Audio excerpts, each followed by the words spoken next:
Hi, I'm Angified.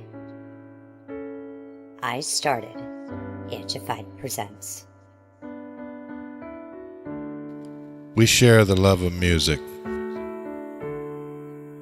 It has been medicine and therapy.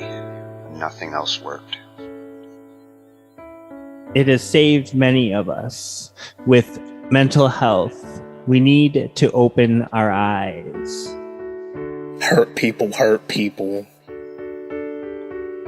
We ask that you listen, comprehend, and relate with your ears. Form that heart of unity and one. We share on this stage. Statistics, feelings. And ourselves. We stand with the belief to be you, to be heard, and to be original. We all may be different, with opinions and beliefs. At the end of the day, we are all brothers and sisters. We are family. We ask that you join us in a magical journey with artists from around the world. Open your minds, let in the love, and listen with your hearts. We all want a better tomorrow. Be one. Communicate and look out for one another. And then, and only then, will you find the world. We will find peace in all the world. You'll find the world. And you will find in this shining world. He was among us in every boy and girl. Many have been broken, red hearts turn black.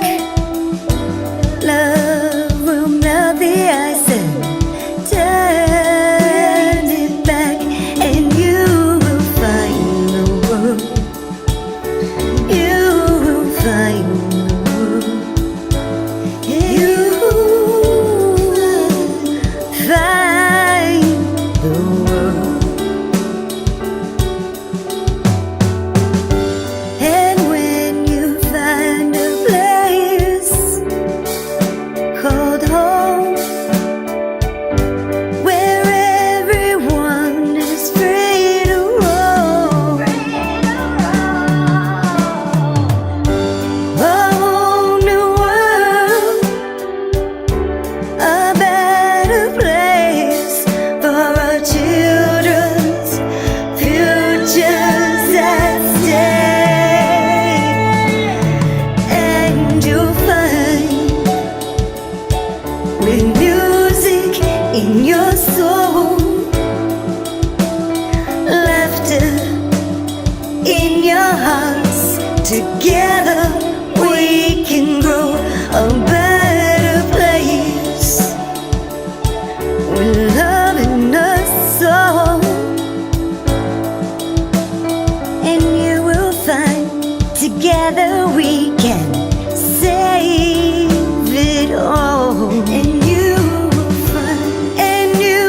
find, a place called home, where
PC or a Mac, and even with a mobile device. We'll be talking about it all every Thursday night, from software to plugins and sys that entice. Dive deep into tech and let creativity take flight. Talkin IT.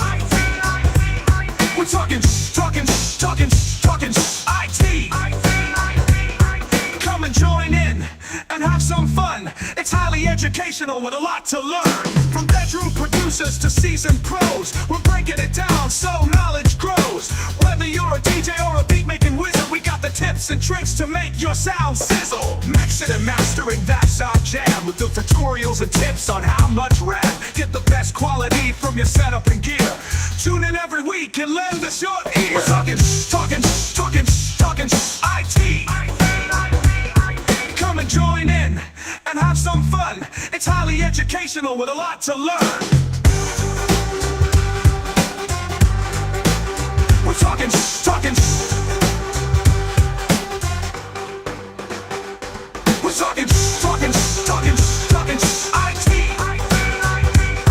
talking IT. Every Thursday night on Angified.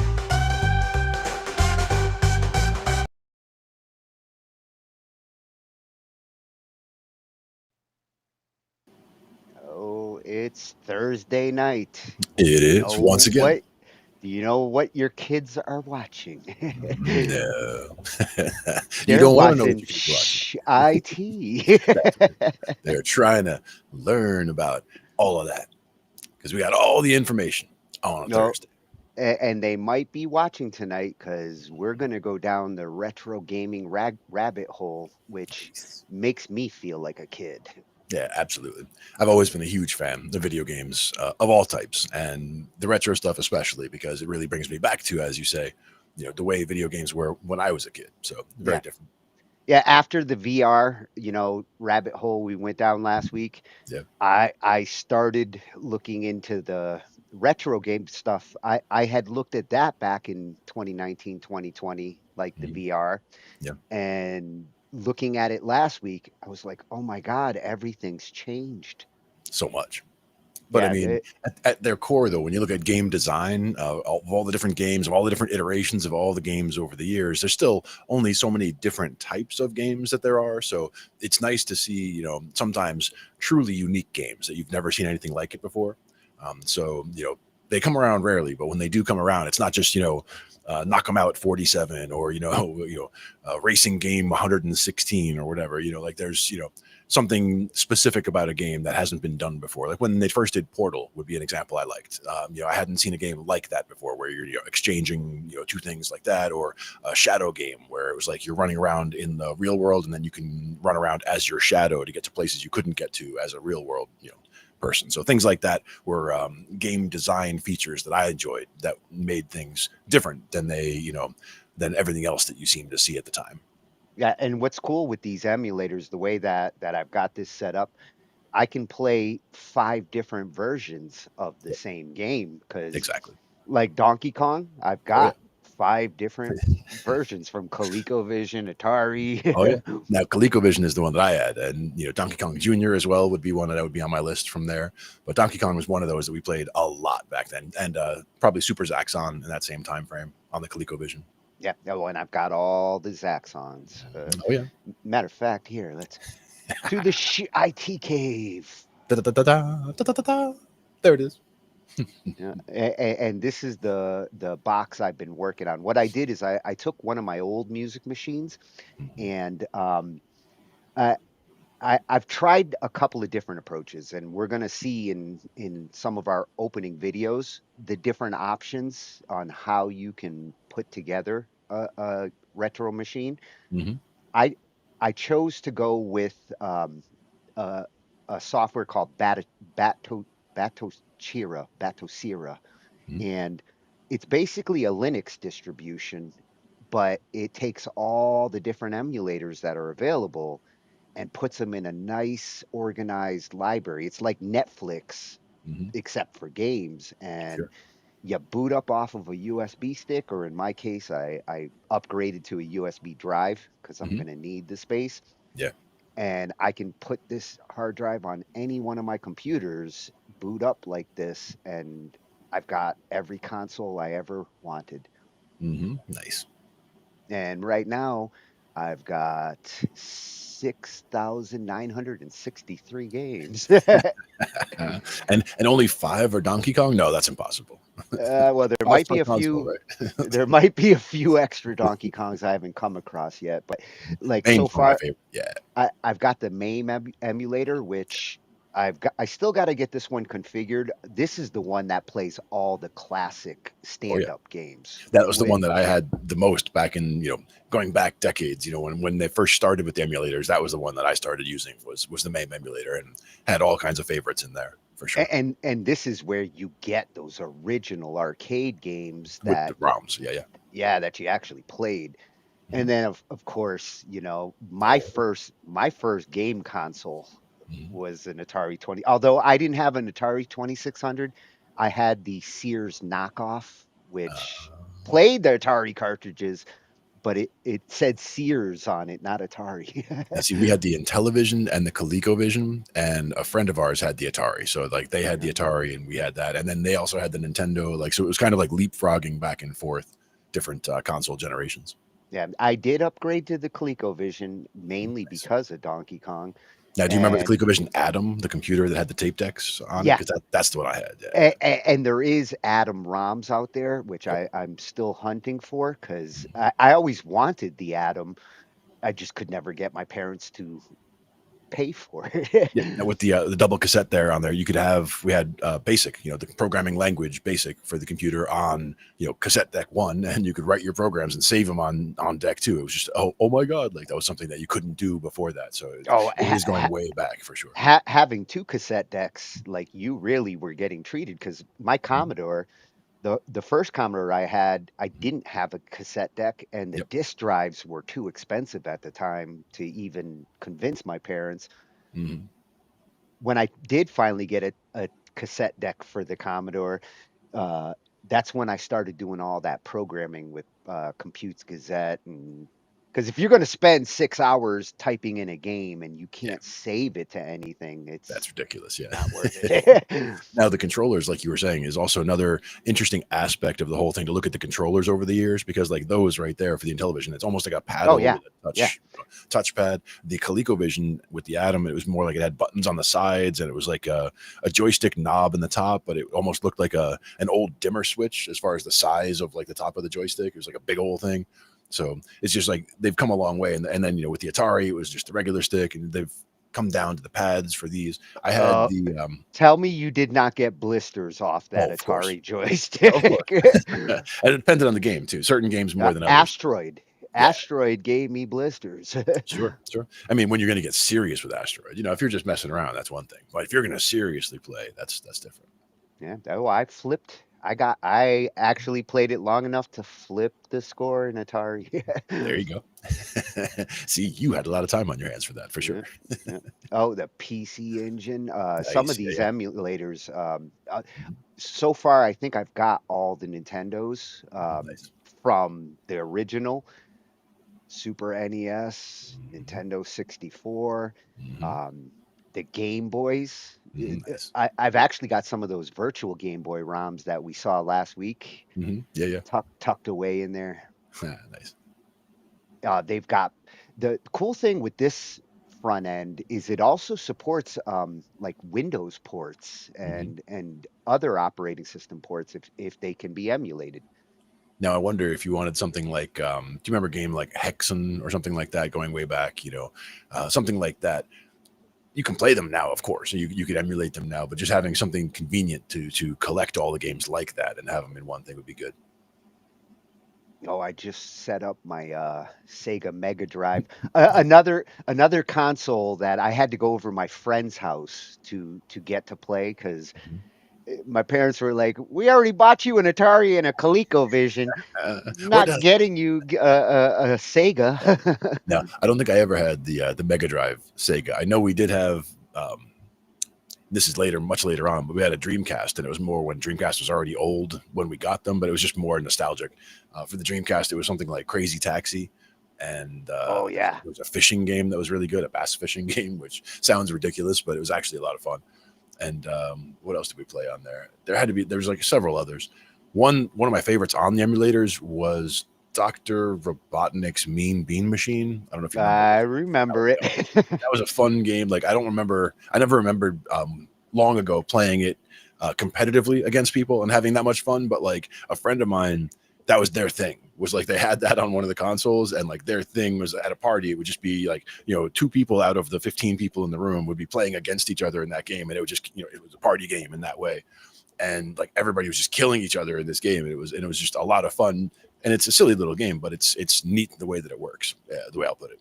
Yeah, and it's funny. We were talking earlier about like the fighting games, and I started thinking how many fights broke out over games, whether it was the games themselves that caused the fights or kids fighting to get to play on the console. Yeah.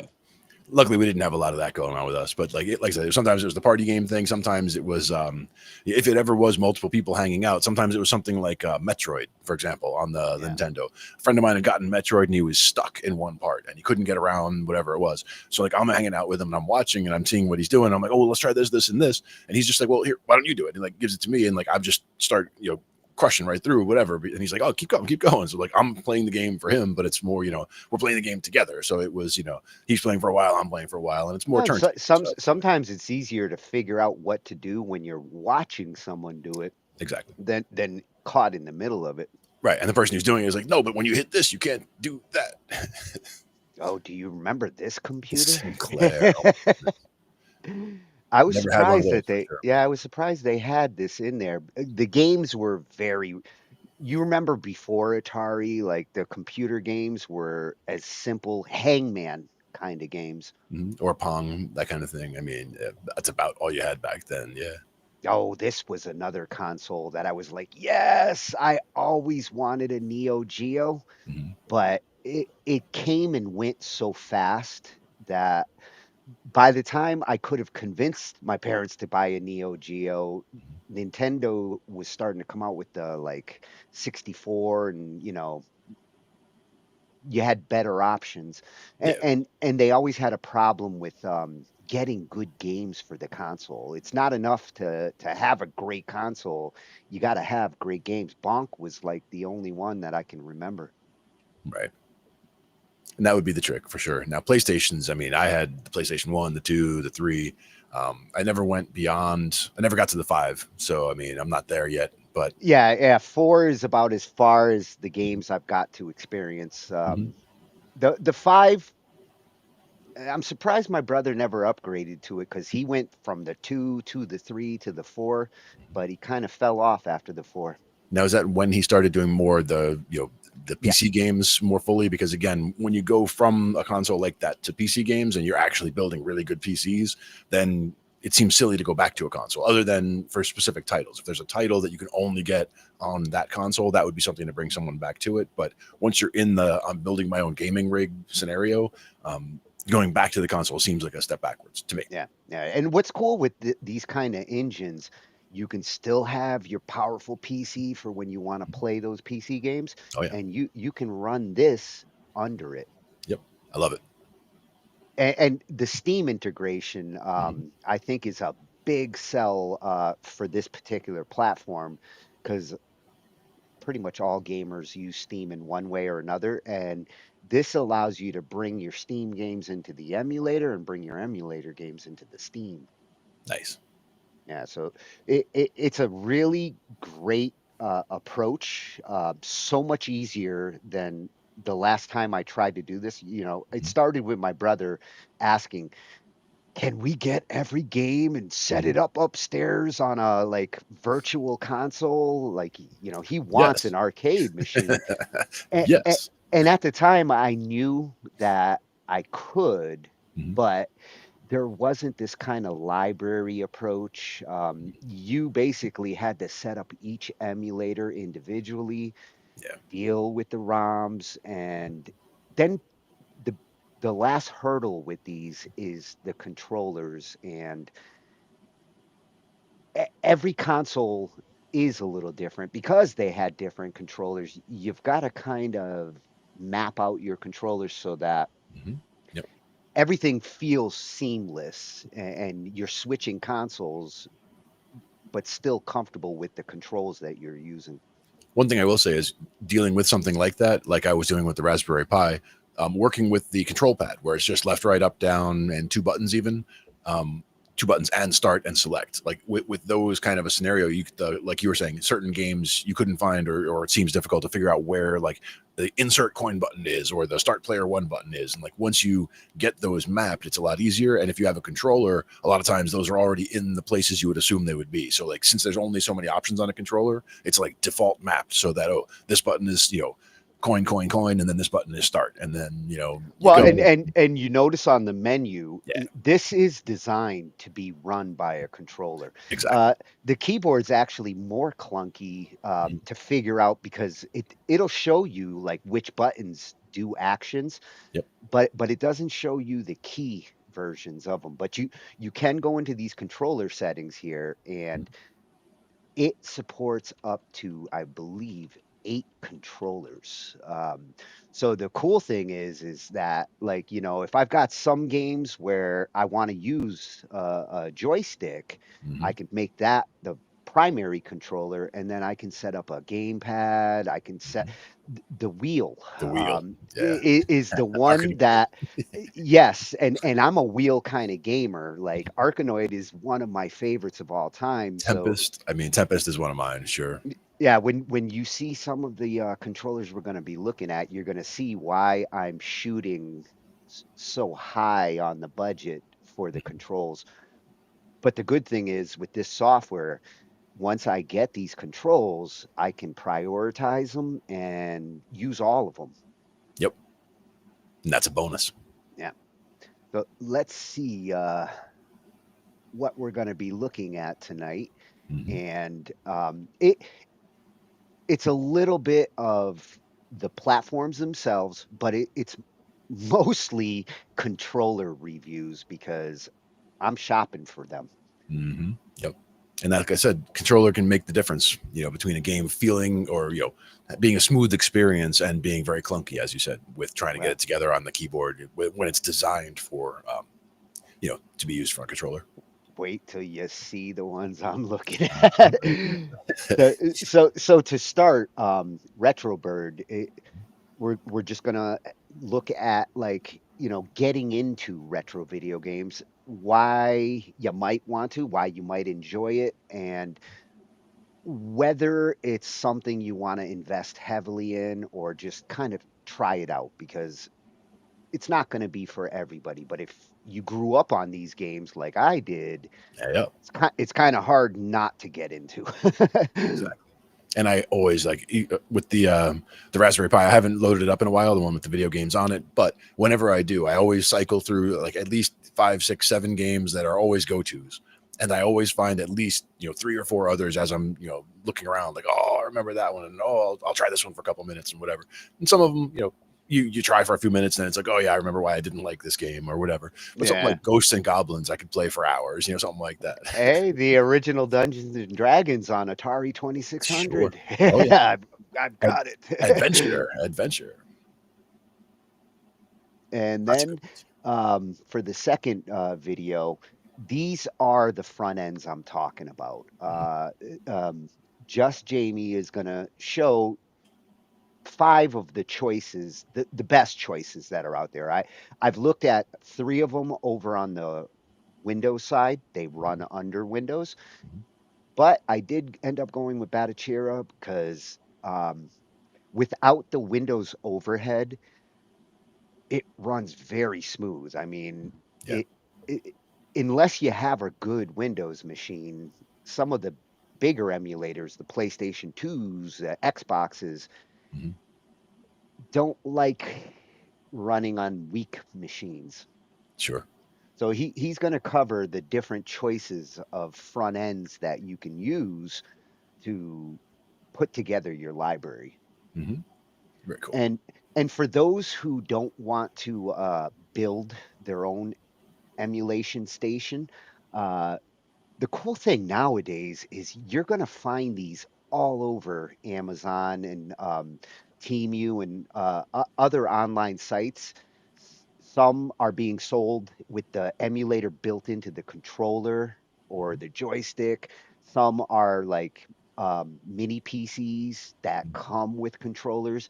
The prices vary, anything from like, $20, $30 for a really simple basic one with some of the older emulators to $300, $400, and it's basically a console, with all the consoles in it, controllers it's a turnkey solution for those who Yeah. don't want to deal with any of the setup. Hmm. And this one's recent, like, it is in the last 8 months, and he went and bought 10 different ones just to see how they compare with each other. Nice. So I like when somebody does the shopping for me, because Yep. Do the research. Tell us what you I, find. I don't want to buy 10 consoles. I want one.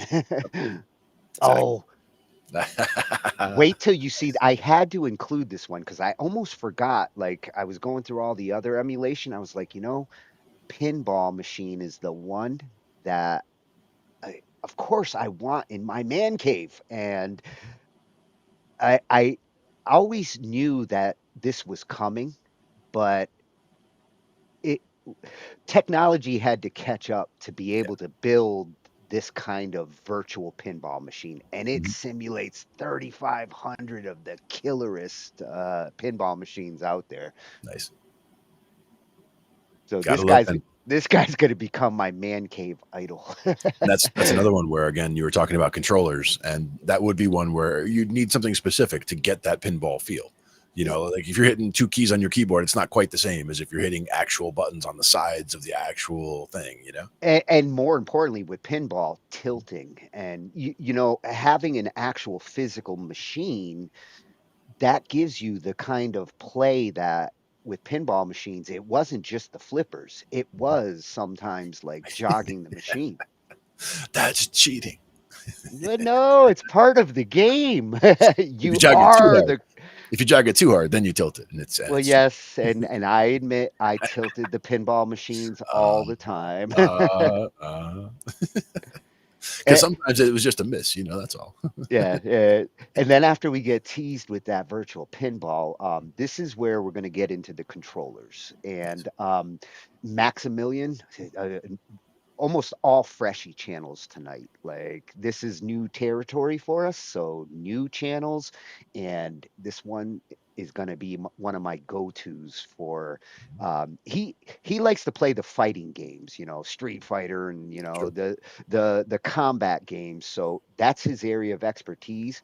And he got asked, like, does an arcade stick give you an advantage, or do you really need one? A lot of modern gamers, they like their pads and they're more comfortable with them. But there are some benefits to, especially with these retro games, having a controller that's more like the original controller. Right. It's about what the game is expecting as input from your controller to make the game work properly. If you're putting a brand new controller and it's doing all these different things, and the old controller is just looking for left, left, right, up, down, it might be getting messed up because you're going a little north of west or a little south of east or whatever. Yeah. And I almost included two videos from, because he does a controller review on. He's getting sponsored by Quanba. Uh, so I had to go check out the site to see like what kind of game sticks they have, because he shows some good ones and their prices, and we're talking 100 to 250, kind of pricey on some of these bigger ones. But considering his reviews, I could see going with something like this if I really was just looking for the joystick feel.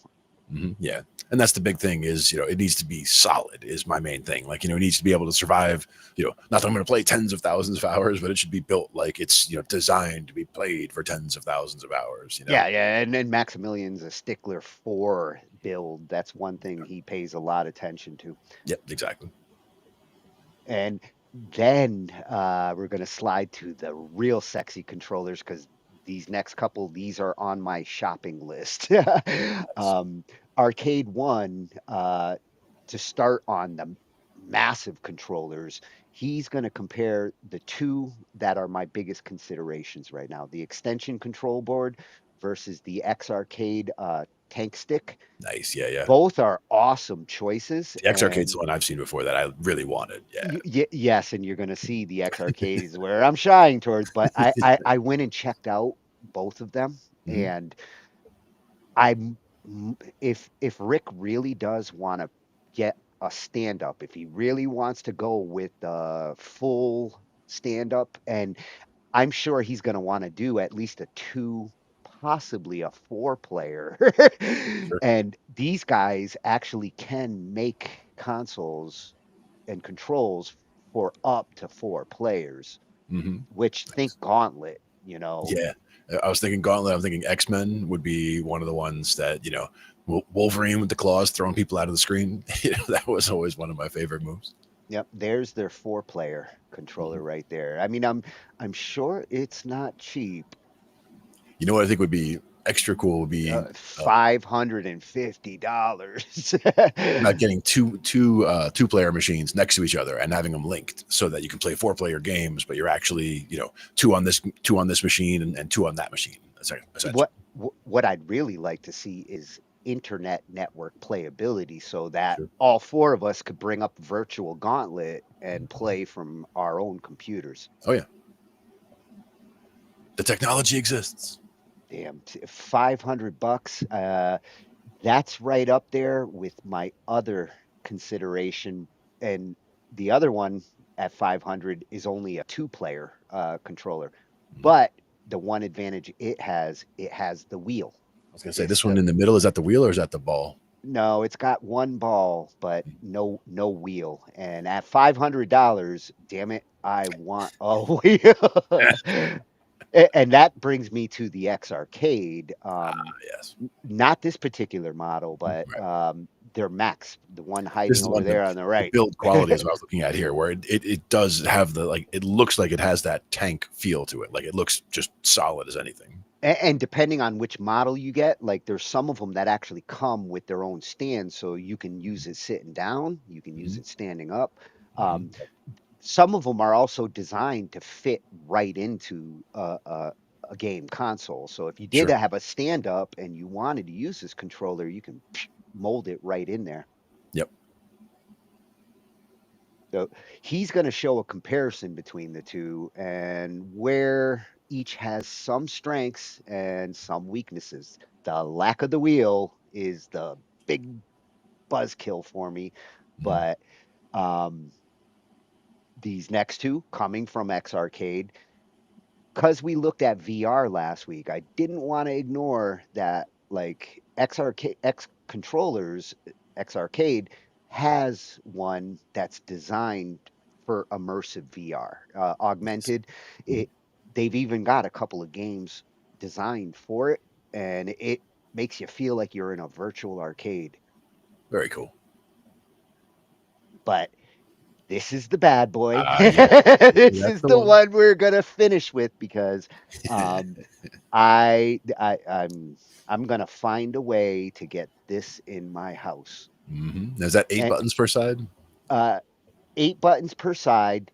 Each has a wheel, and what you don't see is on the sides of it, there's flippers. and it's big enough where it actually would feel like you're standing at a pinball machine, essentially.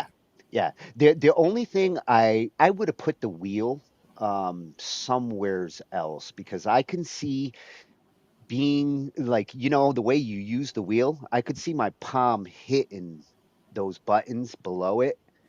I would want the wheel to be more isolated, kind of like the ball in the middle. Yeah. I mean, it's kind of like you need to be the option of either the ball or the wheel in the middle, or have them above and below. But I could see them getting in the way of each other, so you do have to prioritize one over the other, kind of. Yeah. If you're playing something like Tetris, where you do need to fire and you're doing the wheel, like there's only one button there that's in a good spot. The top right one with the wheel. That's for playing not Tetris. Tempest. I was like, what are you shooting at in Tetris? Like, what am I doing wrong? Well, it started with a T. yeah, that's all good.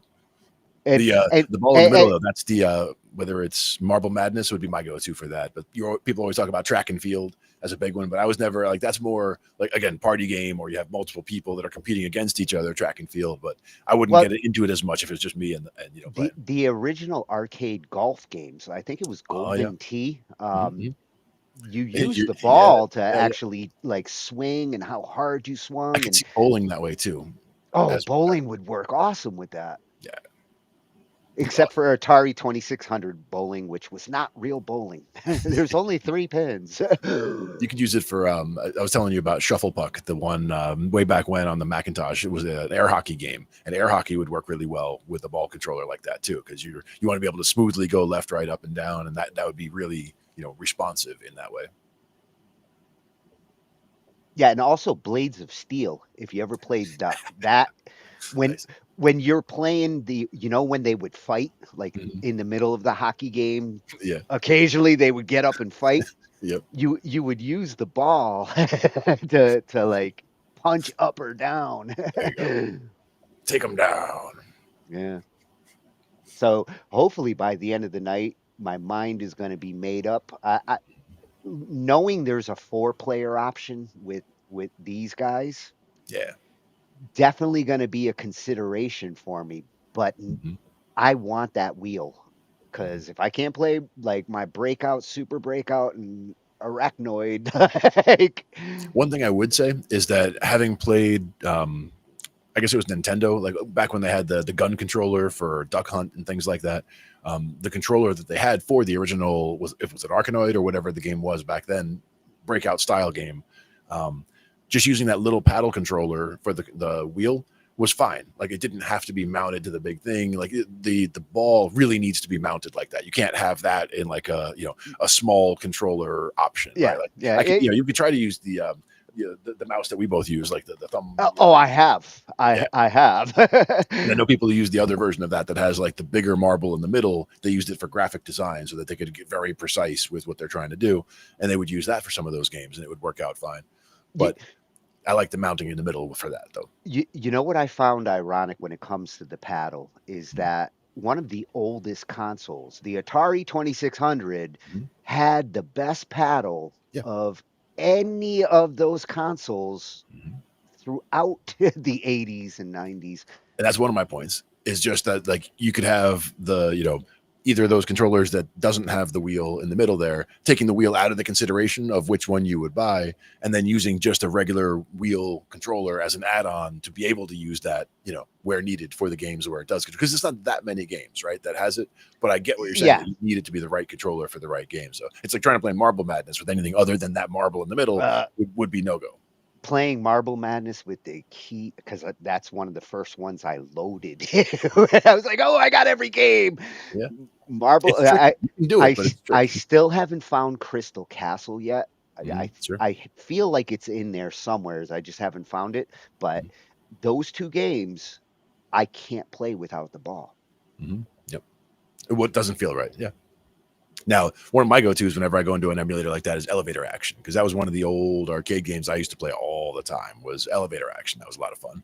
And stuff like Rolling Thunder you'll find in there a lot, games like that, side-scrolling. And you know how I am when it comes to the flight sims. If there's any good flight sims in this, then I might even want to get an additional controller, a flight yoke. I've always wanted a good flight yoke, especially if it could double as a steering wheel, because they kind of work for both situations. Now, the guy built an awesome solution that we saw the other day. That was ridiculous, that whole setup. But yes, don't go that far this time, okay? That's the dream driving setup. So to start, we're going to look at how to get into retrobit, not just the software you need or what you need to do, but deciding whether it's something that you're excuse me, gonna want to get into. So with Retrobird here, he kind of covers the opening questions, like, is this something I want to invest heavily in, or is this just something I want to check out? And once you decide that, the videos afterwards, you'll have an easier time deciding, which approach you want to take and how much you might want to spend. Definitely. And this one's going to be coming from at Retrobird Gaming. Mhm. And another channel that with everything I'm doing here and setting up, he covers everything. Nice. He's looking at all the same things I am. Plus, you don't have to go the PC emulator route. There's actually a lot of portable ones out there. I had some videos that I was going to include just to show them in action. It's like basically having a Game Boy, except you have all these consoles in a Game Boy. Yep. Perfect for like long rides. Exactly. And it all comes down to me, the screen and long rides. The one thing is that motion sickness that we talked about, just being able to, make sure you can separate the motion out here from the motion in the game and don't get yourself sick. Yeah. Or go blind. Yeah, no, that'd be bad too. Let's avoid both of those. So let's see if we're possible retro gamers. I vote yes. Yeah, I'm pretty sure I'm gonna agree with him by the end.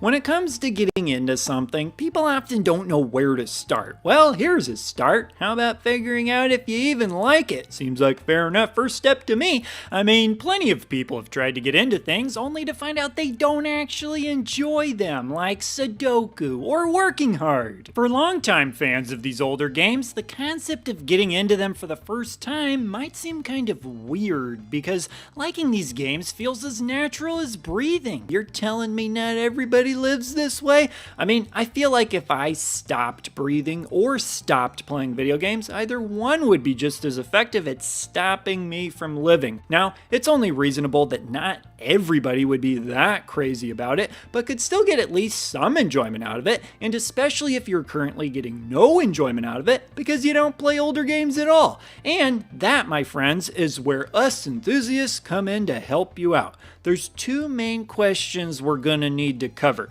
what to play and how to play it. And naturally, this is going to vary from person to person. I mean, if you were recommending a book to read, you couldn't just say, here's a book that everybody will like, or could you? Super Mario World is one of those games that always pops into my head as a game that it seems like darn near every single retro gamer likes. Yeah, it might seem like a bit of an oversimplification, but playing Super Mario World and seeing what you think of it might be a super quick way to figure out, I think I like this sort of thing. A lot of ways to play this game too. It's on the Super Nintendo, the Game Boy Advance, the Super Nintendo Mini, the Wii U, the Nintendo Switch, your microwave, and yeah, depending how you feel about it, you could play it on your computer with an emulator or even a cell phone if you wanted to. I would say though that to give retro games an accurate assessment, you really do need a decent controller. In the case of Super Mario World, an actual Super Nintendo controller would of course be best, but at the very least, some sort of decent controller. I wouldn't suggest touch controls or a keyboard. Okay, but what if you don't like Super Mario World? Is all hope lost for liking retro games? Nope, because as much as it seems like every retro gamer likes that game, there are still some that do not. Well, Super Mario World is a platformer, and this was a pretty dominant genre back then. It wasn't the only genre, and you may not even have to veer very far to find what you like. Perhaps action platformers will do the trick for you. In these games, the emphasis isn't on just jumping, but also attacking enemies, usually with some sort of weapon, a whip, a sword, shurikens, apples. That's a brutal one. Makes me wish there was a game where bananas are a weapon, though.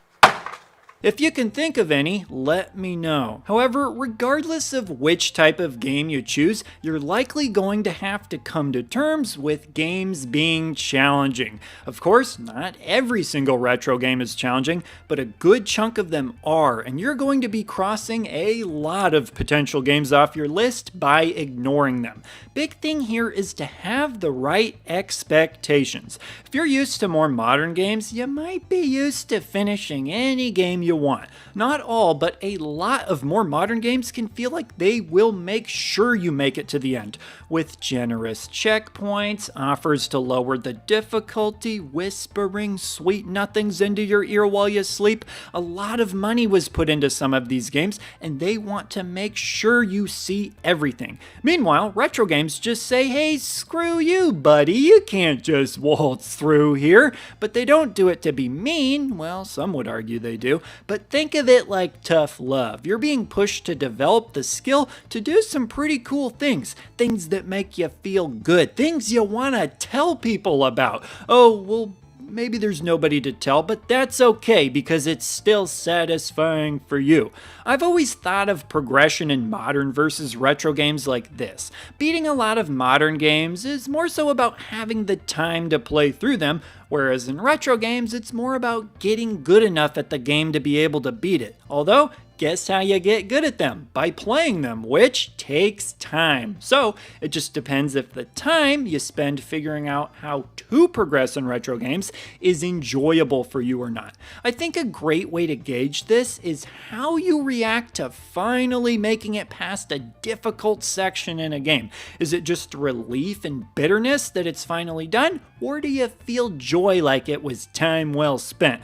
I mean, feeling a little relief is reasonable, sure, but getting through a section of a game shouldn't feel like you just got done with a trip to the DMV. We're supposed to be playing video games for fun. And you know what they always say, if you're not having fun, stop. I would also suggest to not start with some of the harder games. No Ninja Gaiden for beginners. You can't run before you learn to walk. Hey, look at that. Nice and easy. Of course, regardless of what you're playing, if it still feels too challenging, you could make it far less challenging by using something like save states. Essentially a way to create as many checkpoints as you want and wherever you want them. Some people would say that using save states is cheating, but we're not talking about a test you took in high school here. We're talking video games. There's no repercussions for playing a video game how you want to, other than potentially having the time of your life. Question is, how do you use save states? Well, you typically can't use them with original hardware, although, as a small compromise to that, you can sometimes at least enter in a level select code so that you can go back to whichever stage you were on instead of having to go back through the entire game. But basically, any modernized way of playing retro games will have save states. So all the usual suspects, like the mini consoles, Nintendo Switch, using your computer, so on and so forth. You'll often see something like the Raspberry Pi getting recommended as well. And no, we're not talking desserts here, although I'd still recommend that one too. But with the other kind of Raspberry Pi, you can just load whatever games you want onto it and plug it into a modern TV no problem, which some will tell you is simple to set up, but it's not as simple as this. If you're at all familiar with tech, I'd say you may want to consider using something like a Raspberry Pi because of how inexpensive they are. But if you look up a tutorial and it seems over your head, then I'd say probably not. Okay, so I've talked about 2D games already, and specifically platformers and action platformers, being some of the types of games commonly associated with retro gaming. But what else? Well, there's a lot of other stuff, and my suggestion would be to try out whatever it was that piqued your interest in the first place. Typically, if somebody is interested in getting into retro games, it's because they saw something that made them think, hey, that might be something I'd like. Maybe it's even something that somebody remembers from childhood. Heck, that's probably what got most of us into retro gaming, if we ever spent any time away from it. But if you're looking for a relatively risk-free option and you're not wanting to invest much time or money before you can try it out, one additional suggestion I'd have is to see if anybody you know has retro games that'll let you try them out. That way, not only is it a risk-free way of trying them out, but you'll also have somebody right there who can potentially talk you through any questions you may have, or give you information about how to play the game that could be helpful, perhaps even suggest which games to play. Having somebody right there to gauge your reactions to playing whatever it is you're playing and real time makes a big difference. They could even say why it is people like particular games, and I'd say understanding why other people like something can often be useful for figuring out if you might like it yourself. I mean, I didn't understand why people loved bubble wrap until I realized you could pop the bubbles. YouTube can help you out too. Watch videos of people talking about older games and you can get a sense for why it is that they like them so much, whether it's straight up reviews or any number of other things. At least that's what I've found. Passion can be infectious. Also, another thing about getting into retro gaming is that not everybody agrees what qualifies as retro gaming. Some people might think that something like the GameCube is retro, in which case you could probably just play something that feels very similar to more modern games if you wanted to. I would tend to recommend the old light zapper games too, if it weren't for the fact you need to make sure you have the right equipment to play them. I mean, who doesn't enjoy doing this? It was like the Wii Sports of the 80s and 90s. But whatever the case may be, if you're interested in trying out retro games or know somebody who is, give it a shot. You never know, it might just lead to somebody having a new hobby that they love as much as all of us do. As far as collecting goes, well, most people wouldn't recommend it at this point, but remember, you don't have to have a huge collection to spend time playing games and have a great time with it, especially if you're looking to dabble in it more casually as a beginner. But with that, I'm curious what tips all of you might have, or even better, any stories you have of helping somebody get into retro games. For me, I got my brother-in-law, loyal viewer of the channel, to start playing Sega Saturn, and he even did it on the cheap. That makes me feel really good. So with that, leave your comments down below, and I will see ya in the next video. He's the retro bird, yeah. And he's talking about video games. He's the retro bird, oh yes. And he hopes that you like what he had to say.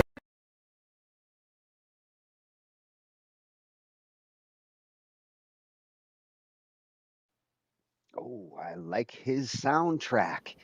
Yeah. And he's talking too. He's talking games. Talking video games, gotta love it. And definitely brought a bunch of those. The light zapper, the Duck Hunt stuff, the everything with the Dreamcast and the Sega stuff, all that stuff. Well, plus he made a good point with the Super Mario World argument, which I would love a microwave that plays Super Mario, by the way. Absolutely. But like, when it comes to those universal games, I was talking the other night, I think with Cole, about like there's certain games that everybody played. And with the NES, Mario Brothers, the Super Mario World, is what came with it. You had to play it. Pretty much. You had to play it, and it was one of the ones that you could just play for hours. That's one of the things about it. Right, and it was so monstrous, and like you could play for hours. His point about like these modern games, they really are designed to make sure you get through them. But a lot of the old school ones, it was like you're not getting through this unless you become an expert. Yep. And some of the games you would have to people to get past them, they would actually go buy something at the store, like information, a book at the store of how to beat a certain video game, and bring that book home and figure out how to play it. But most people wouldn't, and they would just figure out how to do it and do it themselves. You remember when they started coming out with the 1-900 numbers for like game hints? Nintendo started that. There you go. Link, I think, was like the first time that my brother got in trouble for calling that hotline and spending like $100 to get through Legend of Zelda. Damn. Yep. Exactly. And that's the thing, is some people they just they really want to get through it like that. Yeah. And the save states, the other thing he mentioned there, that's one of the cool things with these emulator consoles versus the originals. It wasn't until when Nintendo had that USB storage option. What was that? The like Super NES or one of the later ones. They started to have a USB option so you could save. Wasn't until later, I think. Yeah. Yeah. Well, I know the original NES didn't really have any way to save anything. The level codes was how they did it back then. So you made it this far in Kid Icarus, remember that code. Otherwise, you're gonna have to start all over. Yep. And do you remember tech support for video game cartridges? Yeah, good luck.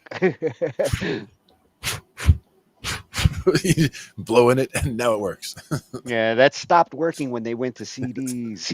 Yeah. But with all those cartridges you see right there, that's exactly how you fix them. And it makes sense with the cartridge-based approach because dust does build up in there. Yep, exactly. Yeah. We're so old. So that was at Retrobird Gaming over on YouTube. Yeah. Good points as to if you're going to try this out and which approach you might want to consider to see whether it's for you. Oh yeah. And I found out it was for me way back when. And big fan of retro games all along. It's been for me since my first Atari 2600. Yep, exactly. Actually, I even got some of those piece of crap consoles before the Atari 2600 that had like 6 or 7 games, basically Pong. Sure. We had one at one point that was actually it was like a Mylar thing that you would stick to the TV, and it was just basically a dot going around behind there. Yeah, I had one of those too. We got it from a tag sale and never got it to work. But I only spent $5 on it. There you go. So for our second video, this is at Just Jamie 1983. Hey, that was a good year for games. And another site where like you want to know more about these consoles, the engines, the games, chock full of videos here on everything to do with retro gaming. Nice. But here he's going to talk about the front end engines. Like I'm using Batocera on this machine. I've got retrobat. There's retroarch, and there's one more. Those I set up in virtual machines. It's nice. I don't have to mess with my windows. I just basically built them under my windows, and it's a good way to try them out without having to like mess with your system. Yeah. And again, lots of the retro stuff, the system requirements back when the games were released were so minimal compared to today's that, anything emulating should be very easy. Yeah, most. When you get to the PlayStation 2, 3 stuff, it doesn't hurt to have a decent NVIDIA card or gaming card. Once we're getting to that level, yeah. Yeah, they start to take advantage of some of the video hardware at that point. But like all these classic ones, even that Pi will eat them up and spit them out. Oh yeah, for sure. Do you remember Metal Slug at all? Metal Slug, like your little cartoon guy and like a tank. You hop in and out of the tank. It's very cartoony, but it was always a fun one. And that was one that you find in these emulators. Take a look for it. You'll find, there's Metal Slug X and Metal Slug this and that. Not right now, but look, at some point. Is that like got the Earthworm Jim kind of cartoony? Not quite, but yeah, it could be more along those lines. It's for me, I find it hard to describe, but it's one that you start playing it and you'll find it a lot of fun. It's a good one. Yeah, I will look for all of them in my library. So here we're going to look at the platforms that you can use to put all these games together. It becomes like the Netflix of consoles. I like it.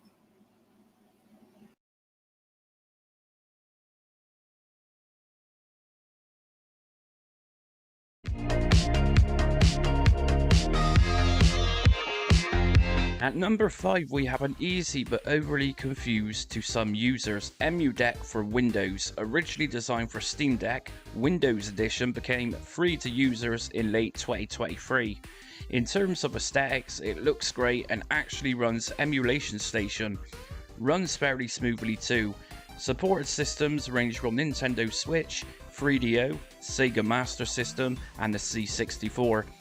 Adding games as well as BIOS files is a fairly simple process by dropping files into clearly laid out folders. However, and the reason this is only at number 5, is the fact that the setup process in having to download Steam can be a little confusing to some users. If you do happen to be a regular Steam user though, there's a really nice feature in Emudec Windows Edition where you can actually have the ability to add or parse your retro game library into Steam.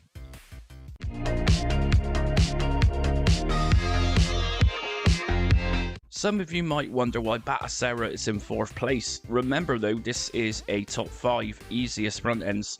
Let's look at the positives first, and there are plenty of those. Firstly, it doesn't run Windows in the background, and so you will likely get a smooth experience as you are not running so many background processes at the same time, which can inevitably cause slowdown in games and lag. Secondly, it is very simple to use. Adding games is a simple case of pressing the F1 key and dropping games into the ROMs folder and BIOS files into the BIOS folder. Appearance wise, we can simply use Themes Downloader, providing a wide range of different styles which can then be customized too. Batocera mainly uses RetroArch to power your games. However, some systems do require some additional setting up. In some ways, Batocera is very similar to retrobat in looks and operations. It doesn't support TechnoParrot, which can be a deal breaker for some people. Now, the reason I place this at number 4 is simply because flashing Batocera and enter the computer's BIOS menu to boot it can be a little bit confusing for newbies. Apart from that, Batocera is a great and easy front-end system that gets more popular as time goes on.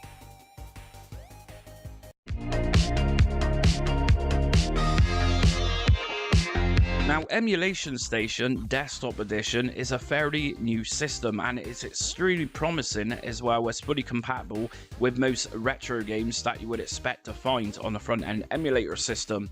Very simple to use, it's just a case of downloading it, generating a ROM directory and adding your games into the relevant folders. It is very smooth to run and doesn't feel too heavy on the computer's resources. We can download some very nice themes using its Themes Downloader too. We can also use scraping tools to download artwork and preview videos very easily with Emulation Station Desktop Edition.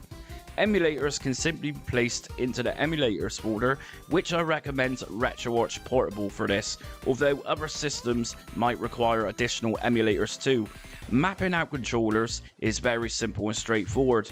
If you are a user of retrobat, you might reconsider swapping to Emulation Station Desktop Edition at some point, as each update makes this front end better and better, and the team behind Emulation Station Desktop Edition are certainly updating this a hell of a lot at the moment. Check out Emulation Station Desktop Edition.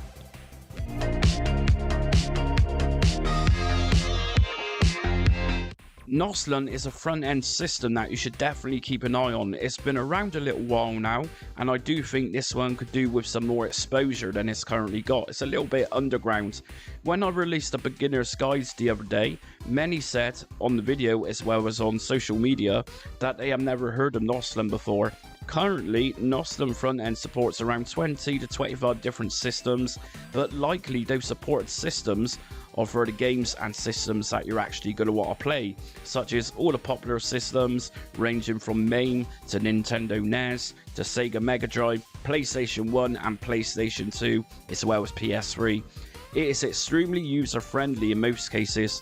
Simply download it, let it create an EMU folder, and drag and drop your games there. A nice feature with Noslan front end is that it gives us an option to automatically download emulators through the front end itself. Having said that, some emulators will need to be downloaded outside of Noslan, such as my PlayStation 3 setup guide showed a couple of nights back. Look-wise, this emulator looks unique and certainly some nice eye candy to look at too. Once games have been imported, Noslan automatically downloads artwork too.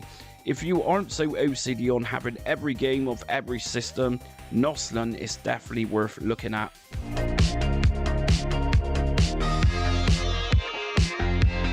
And here it is, the overall front-end system that is free and easy to use is retrobat.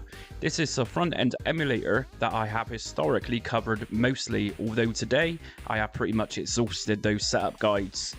Like many front-end systems, retrobat is powered by Emulation Station and mainly uses retroarch to power your games in the background. Like most front ends in this top 5, particular systems will require downloading emulators outside of retrobat. Retrobat is largely pre-configured for you, including retroarch, which is a custom version. Easy to use, such as using the retrobat directory to drop games and BIOS files. It comes with an impressive theme downloader, which is often updated with new retrobat updates. We can customize themes too, add our own music and splash videos very easily inside of retrobat.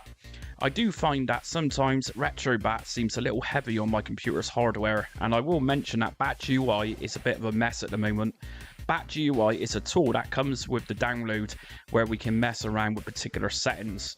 All in all, retrobat is definitely a newbie friendly and fairly simple to use, and will appeal to most people interested in front-end systems. Retrobat covers pretty much every console, arcade system and microcomputer known to man, and by far is the most comprehensive in terms of emulation support.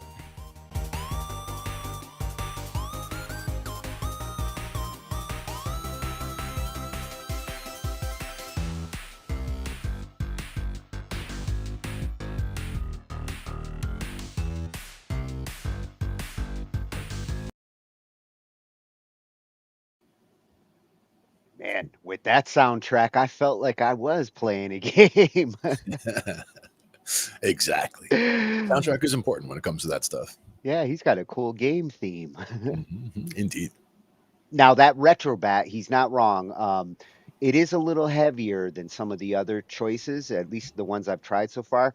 In a virtual machine, it does work. It does respond. When you're cycling through the games, it is a little slower. You can feel the hardware chugging a little bit, but I'd like to try that in a standalone dedicated machine. So this machine here, I might modify it so I can compare the emulation station under retrobat to the batocera boot up. Yeah. Which is like lightning fast. Yeah, exactly. And that's the thing, is especially with, they don't have a lot they have to do with the retro stuff, so it can be very quick on the startup. Yeah, the good thing is when it comes to setting up the emulators and the games, both of them, they are the easiest solutions. There's a BIOS folder, and you don't really have to know much. There's developer packs out there for the emulators. You can get all the emulators already organized in a development pack, perfect for batocera or for retrobat, and you just drop the BIOS folder into the BIOS folder on the game, and all your emulators are up to date. Nice. The ROMs are a little trickier. Like when you go into the ROMs folder, you see the different consoles, and you got to kind of figure out, like, this is a PSX game, this is a Nintendo game. Usually when you get your ROMs, you get them all grouped together. So you just drop all the ROMs into the NES folder or the SNES and refresh your game list in your software, and boom, there they are. Yeah. And that's where having, something in there, excuse me, where it could analyze just the beginning of each of those, just to see what, which console it was for, and have it analyze it and put it in the right place by itself would be a handy addition to something like that. It would be nice if it could recognize the different ROMs for the different emulators without having to organize them. But considering when you see how many you're dealing with in some of these consoles, I remember it's better that they're in their own folder grouped that way, because my game folder would get crazy if it had everything in one folder. Absolutely. And again, sometimes it would be one title, but it would be, for 5 different consoles and the standalone version and 16 different release dates or whatever. There could be so many different ones. Yeah. When you're actually looking at the all games view, and you see all your games, you will see like Super Mario. One could be the Japanese version, the other one could be the English version. Yep. They're all in there. You'll see a lot of that. Yep. And there may be subtle differences, but for the most part, if you were playing one or the other, you probably wouldn't know. Yeah. Well, if you are going to set up your own gaming machine, check out these kinds of channels at Just Jamie 1983. This is where you can start to pick your platform, because the batocera approach, I liked it because he was right. When you flash the stick and you do bring it to another machine, you got to go into the BIOS, you got to boot override and not boot to Windows. You want to boot to the USB. Even me, who's very used to doing that, took a couple of times to get this machine to properly boot up. I wanted it to do it automatically. Like eventually this machine's going upstairs and it's going to be a console for the TV. I want to just hit the power button and it's up and running. Yeah, exactly.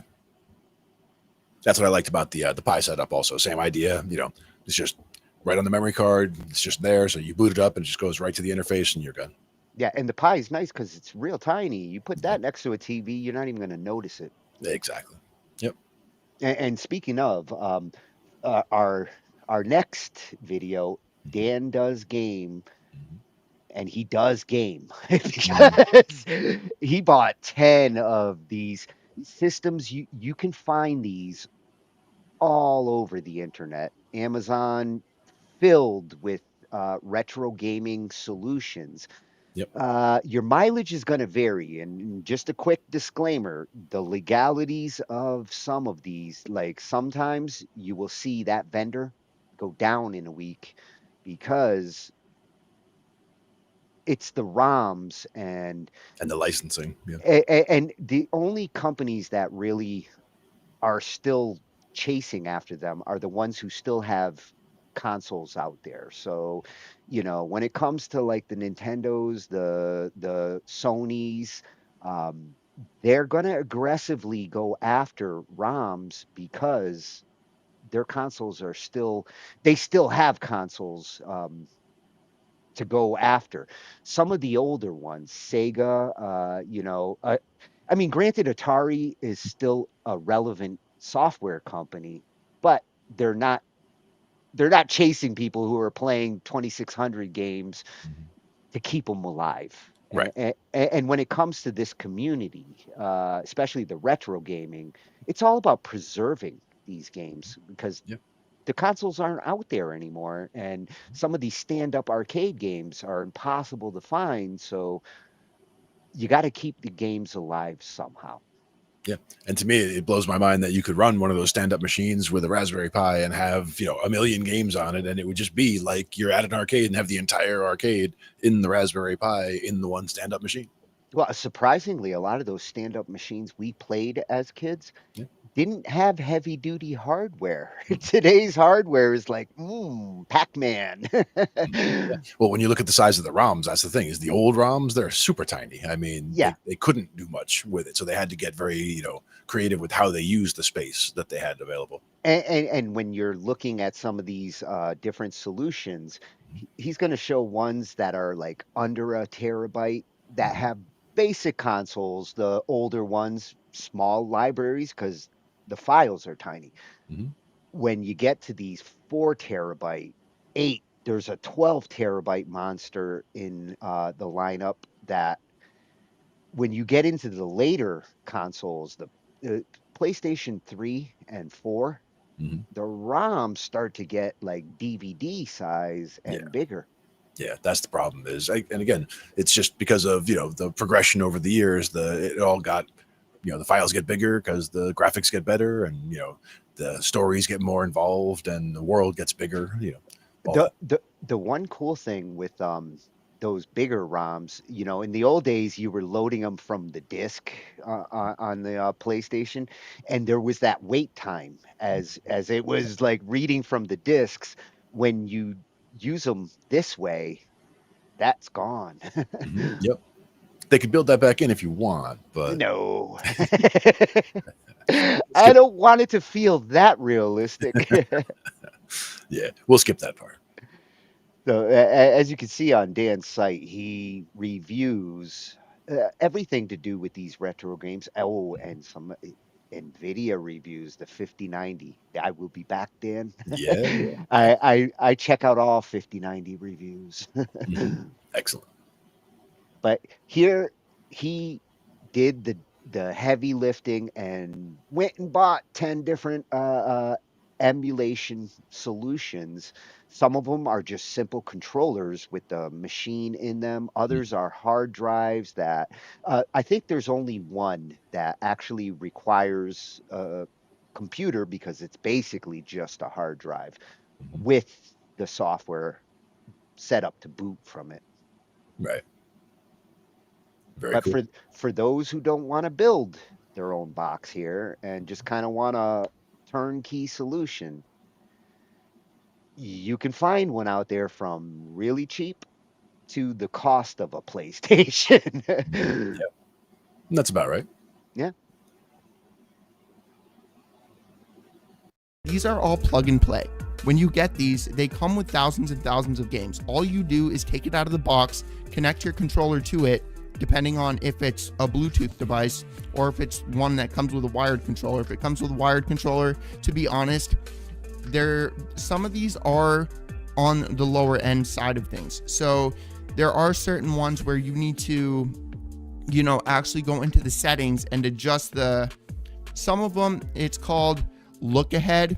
Other ones call it latency reduction. For the most part, when you go into the settings, it's going to be common sense what it is that you're actually looking for, because some of these, the Bluetooth connection on them that come with Bluetooth controllers isn't the best. So there is going to be a little bit of a delay between when you push the button and when your character actually jumps on screen. So what you do when that happens is you go into the actual settings of these little consoles and you either adjust the look ahead to a certain amount of milliseconds or seconds, whatever removes that delay from the button to when what you're seeing on screen, or the latency reduction. It is going to be one of those. If it's something else, then again, it's probably just going to be common sense. Now, when the people that are always asking, can I add more games to this? Yes, you're just going to have to go to Google and search up, add more games to whatever. You guys know why I'm saying it that way. So what happens is these come with SD cards or a micro SD card, and some of them have internet. You can literally connect these to the internet and you can use the browser on the actual console itself, and you can do everything that way. But you're going to have to boot into the Android option or Linux option. For the most part, it's either going to be Linux or Android. It's going to be one of those between those. The one that I'm using has Android. I find the sweet spot with these things to be right around 40,000 games. And anything after that is just going to be like duplicate heaven. And again, I'm not saying that that's a bad thing, because there are certain games like Aladdin, The Lion King, Batman. There's quite a few games. The Super Nintendo is my favorite console of all time. That's the one that I am most familiar with. It is the one that I grew up with. It is the one that I've played the most amount of games with. And it is the one that I've played a lot of. So because of that, I always use that one as an example, because it is the one that I am most knowledgeable about. So when I say that not all of these games are the same, like Lion King, Aladdin, Batman, there can be an Aladdin in America and then an Aladdin in Europe, and they're two totally different games. There can be a Batman in America and then a Batman over in Japan, and they're two totally different games. At this point, most of these have Bluetooth. Most of these have a way for you to connect to your Wi-Fi. Most of these have some option in order for you to, get access to the internet and a browser on them. And if they don't, they all have storage devices in them. And if they don't have storage devices in them, you plug them into your computer and you can browse through the files on them. So there's always going to be a way to either remove games or add games and install new images. Now, when I say new images, quote unquote, these images, I'm pretty sure I might have already explained this to you, but they're just visuals. That's really the difference between these little consoles. If you like a blue theme, you can go to, I use Arcade Punks. That's what I like to use to grab new images for these and just change up the visuals. I don't really need to do that anymore because I've had so many of these and I've gotten so many of them just because I like them. They make great GIFs, especially for like if you know like a friend or family member's like age, like when they were born, and like what consoles they grew up with, what types of games they like, these are definitely aimed more so towards an older audience because they're all older games. Am I saying that kids will not enjoy these? Absolutely not. To be honest, kids will probably enjoy them even more because the parent that grew up with these games is going to want to connect with their kid and play these games with their kid, and it's going to be fun. It's going to be more fun because you're going to have that connection between you guys where you're playing Super Mario World as Mario and they're playing Super Mario World as Luigi or Prince Peach or whatever her name is, etc. So you can do that with modern games as well, but I think that the nostalgia factor for older people, this includes myself, that's a big factor on why I still play games. That's a big reason that I like video games nowadays. It's why like 90% of the stuff that I'm playing is all indie titles. It's all like these retro themed video games because it has that nostalgia factor. Real quick, just wanted to say that if you would like a PC from me, my Facebook business page is linked down in the description below. I do not charge you anything other than the cost of parts, which I do in fact give you a full list of everything with the final cost before I order it all with my own money. You do not pay me anything until you see the video, the performance, the benchmarks, and all of that kind of stuff. So again, link down in the description below. Fully aware there's going to be a lot of people that are like, yo, this guy made a 10-minute video and never went over the actual retro gaming consoles. I promise you, I ended up doing and explaining all of that for a reason. So this first one right here, this full list of my favorite gaming consoles, retro gaming consoles, will be linked down in the description below for you guys to go and check out.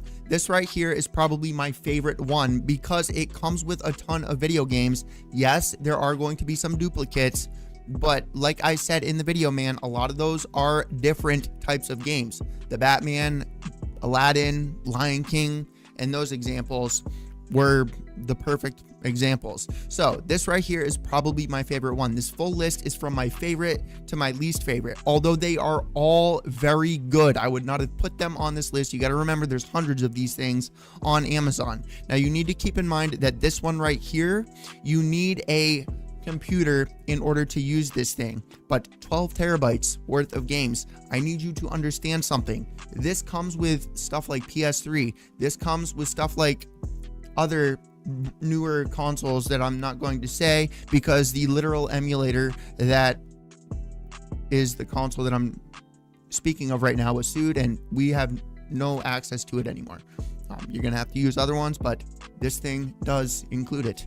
So yeah, you do need a computer in order to use this thing, and in order to play the newer stuff, you're going to need a decent computer. I sell computers. Link to everything is down in the description below. So if you want a computer from me, I charge you no labor fees whatsoever. I charge you the cost of parts. And yes, I do send you a full list of the price of everything before you pay me a penny. I also do not charge you anything until you actually see the YouTube video, which is how I am able to build the computers free of charge, because I make far more from YouTube and Amazon than I ever would by marking them up a few $100. So yeah, man, this full list will be down in the description below. Again, to everybody that's going to say which one is the best, this is literally in order. Top 10 best well, I have 17, but then again, so I do have 1, 2, 3, 4, 5 like honorable mentions, and then we have 6 right here because this is not a console. You do need a computer for this. So technically it's top 11 retro gaming consoles, but you get my point. It's from best to least. And yes, I know, I'm fully aware we got 300, 300, 300, 300, but please make a note that the first one that I put on this list is $120. It comes with 65,000 games. You're going to be able to run everything. A good majority of the footage you saw was with that one. And yes, I do have 2 different offices. I know everybody's going to be like, yo, this guy's got like 3 different setups. Anyways, link down in the description below for all of those that apparently.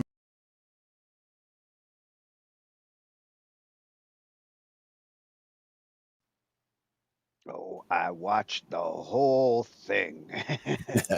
The whole thing, definitely. And you know, he got me thinking there, looking at those prices and the different combinations. That 119 one, which hit number 1, comes with 2 controllers, and I do want to get some good PlayStation like game controllers. Mhm. They're going to cost me 25 to 30 bucks a pop for the ones I'm looking at. You take those 2 controllers, that's $60. That's half the cost of that console. Mhm. I'd almost be willing to spend the extra $60 to take care of getting the controllers and having that box as a secondary option instead of having this like desktop next to Mhm. the TV. Yeah. And then the other one he was talking about, like you were saying, the 12 terabytes, for all the newer games. Oof. That's the other one. For $289, a 12 terabyte is about $180 to $200 on its own, and it's only going to get more expensive given the current state of things. I would be more inclined to buy that because it's a good deal on a 12 terabyte that just happens to come with everything. Yeah, exactly. And storage is something that I do need. So, I think I might have to look into that. But that one probably does boot up like batocera. Yeah. As an oh no, he said you need well yes, you need a machine to boot up too, but it's probably booting up straight to the drive. Sure. But you can keep dumping more stuff in it. Not that I don't know why you would need to at 65,000 games. I've only got 66 or 6,900, and I feel like I've got everything that I wanted. Oh yeah. Now I'm just getting gluttonous. I even had one at one point. Somebody had put together a DOS games project where this was, old games that, before any consoles or whatever, just all computer games. And this is all from, could be computer project, somebody in computer class wrote a project, I'll write a poker game as a project, or I write a, whatever, they just a hangman game, whatever. They can make any kind of game they want.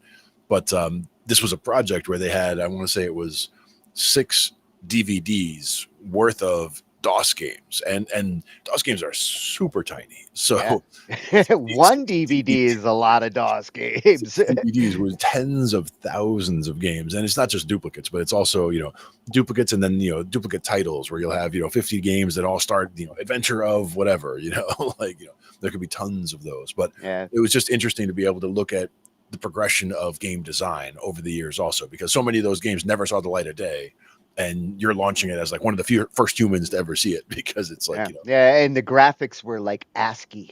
Yeah, exactly like Battlezone, like way back then. Hey, or you remember the original Star Wars? Those that was a cutting edge for a moment. It was, for sure. And that's one of the ones I launch also when I go into one of those emulators. I'll look at things like that. So Dan, I love the information, and knowing that he builds PCs, looks like he knows his gaming PCs. I might peruse his brain on a couple of systems. Mm-hmm. Yeah. Cole just bought a gaming machine. Well, he didn't just buy it for gaming. He wants to use it for music, but he wanted a machine to go with that MetaQuest, Sure. So now he's got a machine. We might be back, Dan. Take a look at some of your box building. Nice. Now, I want to talk to this dude because if I want to make a man cave, he's got the right mentality. I got to have a pinball machine in my man cave. And this is everything I always wanted in a virtual pinball machine. Nice. Yeah, and like we said, the buttons are important when it comes to pinball. Well, in this case, also the feel of having a machine and bouncing that ball around. I still think you hip check the machine too much. Oh yeah, you had to with some of those old games, those old pinball machines. That ball just wanted to go right down the middle. Exactly. So this one's from @a man. his cave, 9344. He's got a YouTube channel about his cool man cave. You are my idol. That's the way to do it. As soon as I can build one, I'm going to make a channel too. Right. And I'm going to get this. Hey legends, welcome to A Man in His Cave. Let's get stuck in to our virtual pinball machine, the ultimate addition to any man cave. With different vinyl wraps to choose from, you can have a standout centerpiece in your man cave or games room.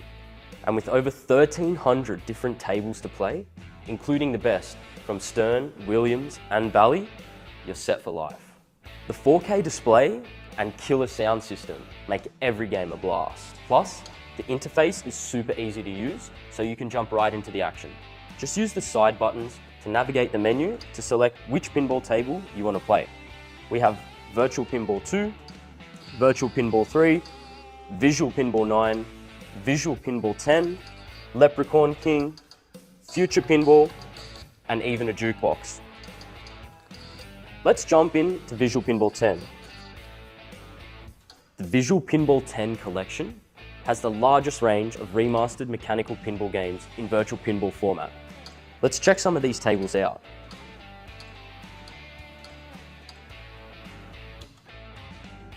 Okay, once we've selected our game, simply load it up with credits using the credit button. Some games require multiple credits, while others only require one. This game requires 3 credits.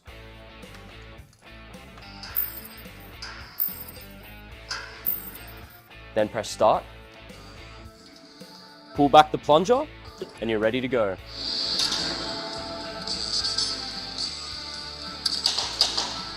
As we dive into some of these nostalgic pinball tables, such as Fishtails, you may have fond memories playing multiplayer with friends. With our virtual pinball tables, the experience is no different. To activate multiplayer mode, simply load enough credits for the amount of players you wish to play, and tap the start button with the amount of players you want to include.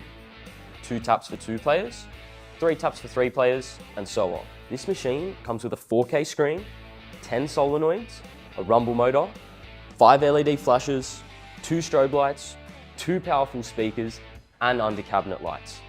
These features allow the virtual pinball machine to give you that authentic mechanical gameplay look, feel, and sound. We understand it can be frustrating to have the rumble motor, LED flashes, and solenoids going all night long, which is why our latest pinballs have the abilities to turn all of these features off with 2 simple switches located at the back. You're also able to turn the volume up or down with the knob inside of the cabinet in the front of the machine. Not only that, but you can now change how powerful your rumble motor is by adjusting the sensitivity on the inside of the machine. When scrolling through our tables, you'll notice there are a lot of tables to get through, and finding your ideal table might take a bit of time. To save time scrolling through, you can use the top flipper to scroll alphabetically rather than one by one. Once you get to your desired table, you can save it to your favorites list to find it easier next time. Let's dive into some gameplay. The controls are as smooth as butter, and the games are seriously addictive. With the real-life ball physics, playing the virtual pinball machine is identical to its mechanical predecessors. Don't just take our word for it. Here's what some of our mates have to say.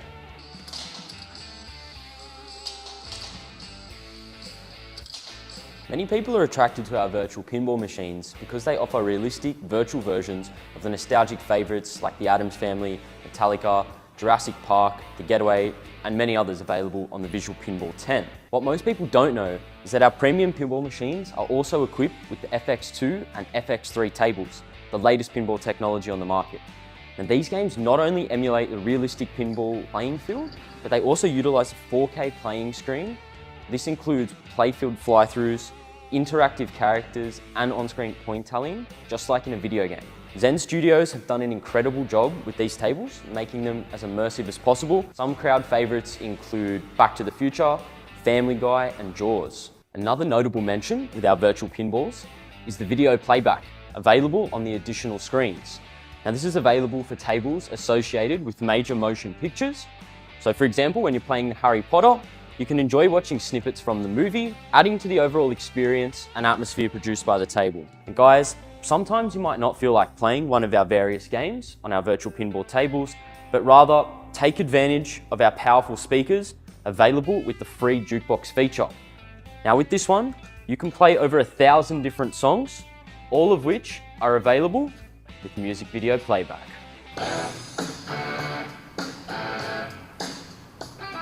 So if you're keen to level up your man cave with a virtual pinball machine that boasts a whopping 1,300 tables and has that realistic feel, look no further than a man in his cave.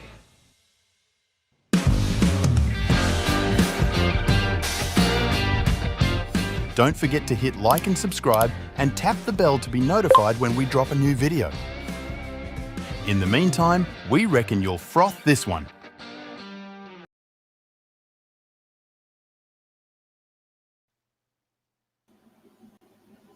Oh man, I thought the controller we're gonna look at the end is the sexiest thing in this episode, but dude, that 4K screen, it looks like the machines that they're simulating. I want the KISS 1976 pinball machine. There you go. And like I was asking about the haptics, how it would be with, you should feel the bounce of the ball as it goes thump, thump, thump, thump. Well, and then he addressed it with the force feedback, and it can be turned off. I can see how some people would be like, I don't want it. And the lights. I mean, and the volume. Yeah, all of those are excellent things to bring up, because those are some of the things that would be, for a machine that's designed to be in an arcade, it might already, have everything already cranked up like that and not be adjustable. But the fact that it's all already thought about and, made simple in that way is good. I'll tell you, given all the pinball options it gives, if I was a bar owner or like ran a pool hall and you want a couple of like consoles around while people are playing pool, drinking, a machine like this could be sucking up $1 like every couple of minutes. Yeah. And the jukebox feature is another good one there, as far as, if it's got the speakers built in and all. So yeah, you've got both your jukebox and a pinball machine that can play practically everything. Drunk people will hit that machine up all night. Yes, indeed. And use it as a coaster. So, watch for that. Well, yeah. Don't leave your beer on my pretty pinball machine. they put them on the subwoofers at gigs. So, I mean, it wouldn't surprise me at all. Well, that's definitely a man cave toy that would be first on my list. I like it. It's an excellent choice. One of those for the pinball experience next to a stand-up that has at least multiplayer, so a couple of people can go play at it. Those are the two things I want in my man arcade. Yeah. You were mentioning the quarter eater, the initial one, the gauntlet machines, like where you just keep feeding it, like a 4-player gauntlet or the 4-player X-Men games later, like those kinds of things. You could just feed those. All of those 4-player games were quarter eaters. They were designed for like, dude, you're still in? Okay, let me go change another $1. Exactly. I started using 5s just to make sure I was locked and loaded. Yep. The old days. Yeah. That was at Man His Cave 9344, and Man His Cave is cool if he's got that in there. Yep. Oh, I'm gonna definitely be back to this channel to see what other ideas he has for that room. Definitely. Now, the controllers, this is what I'm in the middle of right now. I need some controllers for my game machine. Now, the keyboard is not sufficient, and the only controller I have at the moment is this old Sidewinder that has the ball in the middle, this weird ass like gamepad. It doesn't cut the mustard, and it doesn't actually have the standard controls that like the PlayStations and the Xboxes would eventually have. This was Microsoft in 1997. Yeah. But surprisingly, the controller is recognized. It does work. It just doesn't work good. Yeah, and that's the thing is with some of those games, using whether it's a D-pad and 2 buttons or whatever, a lot of games you can get by with that depending on how old the games are, but newer games definitely need more buttons and things. Yeah, and more angle options like Sure. the PlayStation approach with the like what is it like the pad plus a 360 joystick Mhm. and Xbox did Yeah. that too, right? Well, Yeah, in the one case with the PlayStation ones, I think it was the 2 sticks were symmetric. So like the 2 thumbsticks are towards the inside, and then the button feel and the left, right, up, down D-pad were towards the outside. Whereas on yeah. the Xbox controller, it was more like the one joystick was here and the other joystick was to the outside. So I never liked the Xbox style as much. Neither did I. I liked the PlayStation style. The symmetry was part of what I liked about it. Yeah, I think PlayStation did a better job of setting a standard Yeah. there for modern gamers because most of them want to get controllers like that. Yep, exactly. And I remember, speaking of the controllers, I remember at one point looking at custom controllers. I don't remember the company. I want to say it was Scuff, but I'm not 100% sure. But they were these custom controllers where you could do additional buttons or like little paddles that were down underneath on basically the fingers that are usually just holding the bottom of the controller. You could get an extra 2 buttons down there to do things like, whether it'll be the X button and the square button together or the diamond and the triangle button together. Oh, combo. Oh, Different damn. you can That's program good for like, yeah. for the fighting games and things like that. You could have extra buttons for those, and they also had different heights for the thumb sticks, so that you could have different little hats for each of the thumbsticks, so you could make them taller if you wanted them to be more. You could be more precise that way because you're moving your thumb. As you move your thumb, it's actually causing your character to move less, for example. Because And that kind of combo option Mhm. is not only useful for the games with these retro platforms. Yeah. There's some of them in order to do menu things. Like there's a few times where you have to hit 2 buttons, like the select and the other button to get to this and it registers one or the other as you're trying to hit them. yeah. It's like special situation places where you're setting up the configs and things. Mapping your controller, that becomes a big key when you've got all these different consoles and you need to have basic buttons. If you don't have a select button, then you can't really do anything. You can't put coins in the machine, so what you gonna do? And that's another one, like inserting credits, because a lot of these consoles had that. Uh, it's non-standard. Like most of the consoles I've tried, it's 5 Yeah, for exactly. the consoles I'm doing. The only reason why I know that is because I had to go Google it. Like, how the hell do I insert a coin? I think some of the thought there was 1, 2, 3, and 4 were like start 1 player, start 2 player, start 3 player, start 4 player, 5 then being insert coin, and 6 would then be whatever would be beyond that start. Yeah. Well, the way that the batocera and retrobat, the way they set up the keyboard controls for the interface before you play a game and the default keys, and then once you're in a console and the keys or the buttons in the console, this is why having multiple controllers and like if I am going to play some Nintendo games, I would like to have a Nintendo like controller so that all the standard buttons that I'm expecting them to be, my select is my select. Exactly. And it does make the whole thing more more immersive, I guess, in terms of the retro experience, feeling more like it did with the original console, just when the buttons do the right things and things just work and you don't have to deal with a lot of interface stuff in the background. It is helpful. The reason why people preferred console gaming over PC gaming is console gaming, you just turned it on and it worked. With PC gaming, it's like you turned it on, hooked up your controller, checked the device manager, looked for updates, especially with Microsoft controllers. Sure. So,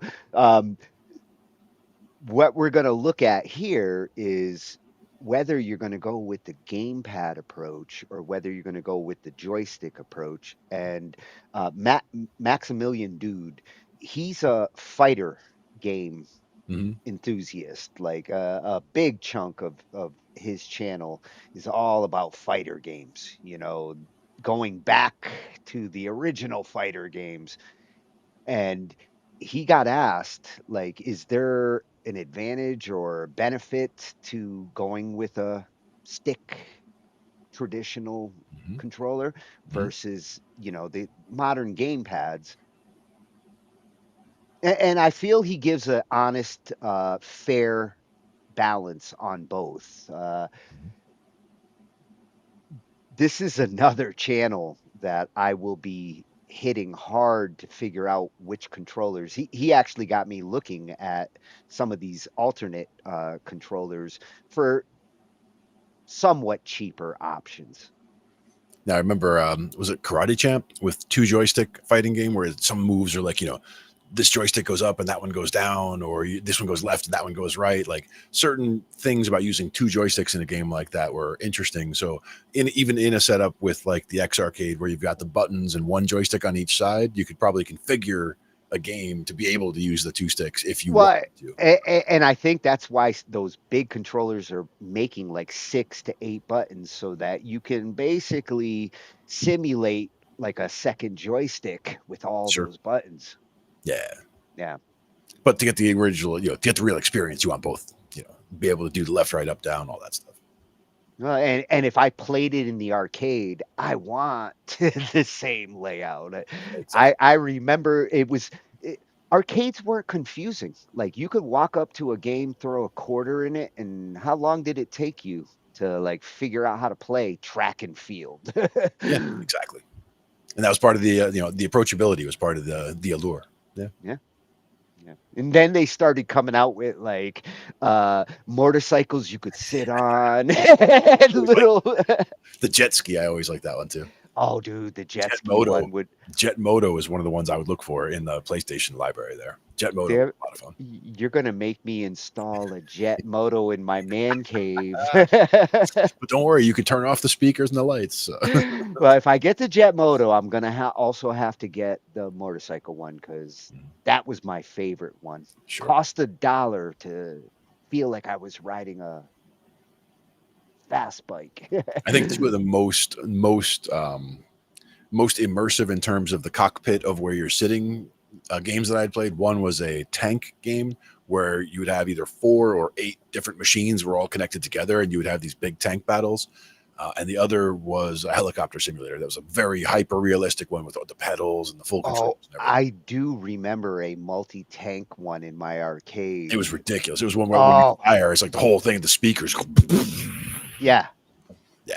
That would be, I mean, if I was building a cave, like something like that, like if I, you know, next to the bowling alley and the whatever, you know, like, you know. Hey, you can't have a bowling alley without arcade games. Exactly. That's how my bowling alley was. Exactly. That's where the elevator action was. As a matter of fact, elevator action, Marble Madness, track and field. They had a couple other machines that would come and go, but like those are the ones that were there for years. Yeah, the 2 places I would go to for video games, the bowling alley and the movie theater.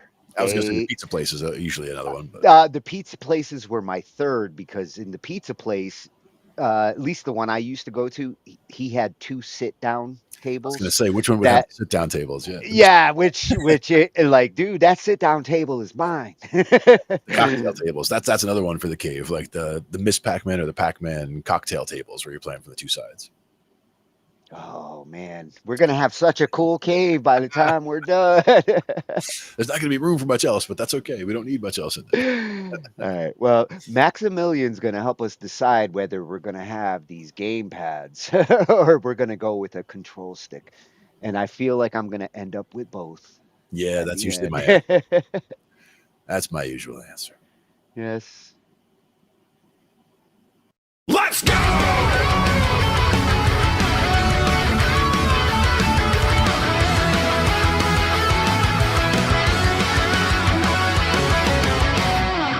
Should we get a fight stick as someone new? Oh, that's a great question. Well, I'll just take this one. I'll take Old Faithful over here. This is the stick I use for everything, Chad, and I've been using it for everything for a very long time. Should you get an arcade stick? or should you stick to controller? Arcade sticks do not give you a statistical advantage. People say they do, right? And I definitely was in the boat in like, you know, the mid 2000s where if you were a pad player, there was definitely a stigma about you, especially if you were into like Street Fighter or 2D games. This very much is a preference. Boil it down into 2 elements on an arcade stick and 2 elements on a controller. The joystick and the buttons. On a controller, you have a D-pad, right? Or an analog stick. And the buttons, the layout of the buttons is technically a bit different because of how they are arranged on an arcade stick. Here's the actual advantage. A controller gets an advantage over here. I'm not using PlayStation 5 controller as a good example. This D-pad sucks. But if you do have a controller with a good D-pad, there is less movement in between pressing these buttons than there is movement of you going in between a stick. There's actually more space that you are occupying here. And some people, their thumb will be able to do these inputs much faster than people will on a stick. So there is a natural, technical, statistical advantage of controller when it comes to the D-pad.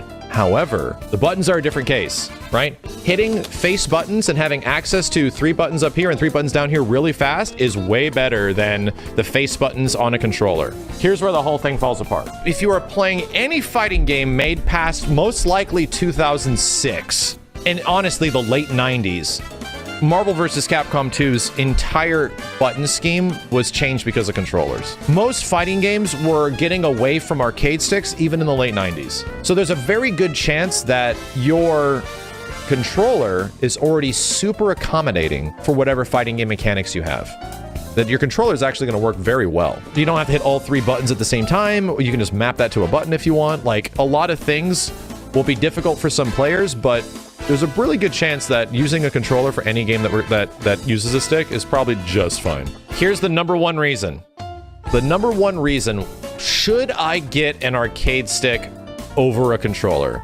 In 2021, Guilty Gear's coming out, there's a KOF on the horizon, there's possibly going to be a new Street Fighter in 30 years. Which one should I be learning how to play a stick right now? And I'm going to tell you guys a personal story and what you're going to be getting into. You've been using this thing for how long? One of these things in its many different forms for how long? A long time. Like, probably many years. You already know how to use this, right? You know where the buttons are. You know if you need to press R2, it's back there. And if you press triangle, it's right there. Your hands already have developed a muscle memory to playing games on a pad. When I had to learn how to use an arcade stick, I definitely, for many years of my life, only really played on controllers and very casually on arcade stick. So I had to learn how to play Marvel vs. Capcom back in 1997, 1998 in arcades on a stick because there was no console version. It was only an arcade game. And that was a big issue with fighting games, is that there was no training mode and there was no home version of these games. So if I loved the game and I loved the characters, which I did, I had a reason to play, I spent all my extra money that I ever had as like a very young teenager learning how to play on a stick. And guess what I was doing?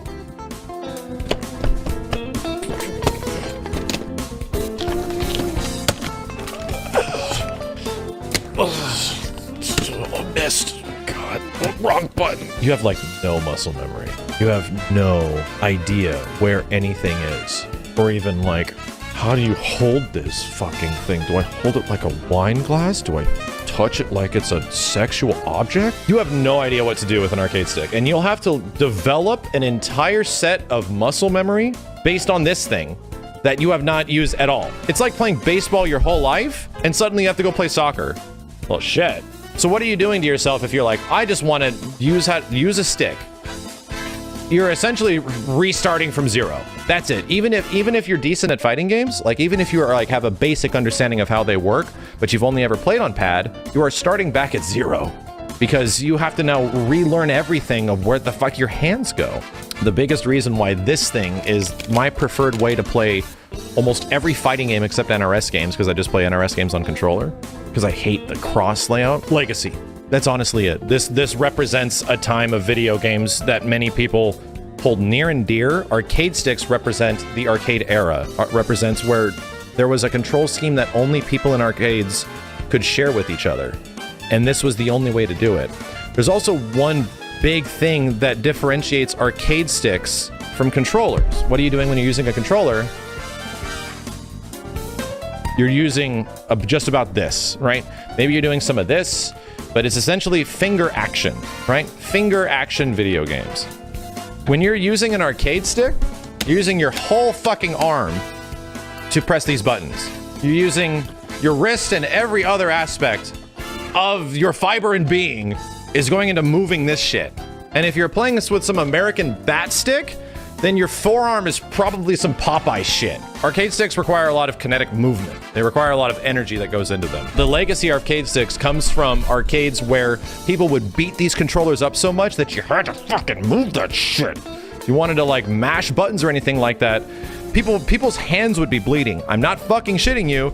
These soft, wonderful buttons that are like, oh, they're so touchy. It's like, oh, you're just doing mashing buttons. Oh, it's wonderful. I got max damage super. If you wanted to hit max damage storm super in Marvel 2, the buttons weren't like this. They were concave. So they had edges, motherfucker. They would catch your finger in between and people would be bleeding on arcade sticks. I'm not fucking shitting you. People would like break an aspect, a callus on their hand, mashing Storm Super or some shit. A lot of movement involved. There's a lot of like crazy legacy involved with arcade sticks. And that's something that's super near and dear to me. That's like something that I have literally fashioned every single thing that I make and fabricate, right, on the internet. That's like the whole thing. So to me, this represents like a time long past. Arcades aren't really much of a thing anymore unless people are really specifically trying to preserve them. And this is specifically catering towards a very specific group of individuals that want to keep that era going in some way. That's what an arcade stick is. So the long story short, should you get into a stick? If you want to get better at the game, hell no. No. If you actually want to get better at a game, you might want to look into what a hitbox is, which is a whole other can of worms, but a hitbox might actually give you a bit better of an advantage in a situation where the skill to learn a hitbox, which is essentially like keyboard typing, right, is a bit higher. Right? It'll take a little bit longer to figure out how to get good at that shit if you're not used to that. But when it comes to stick versus controller, there's no advantage. There's some things that stick do better than controllers, and there's something that some controllers do better than sticks. That's just the way it is. The big difference now is that if you want to get good at a stick, you want to play your fighting games with gusto. That's pretty much it. You just want to play fighting games the way they were played back in the 90s and shit.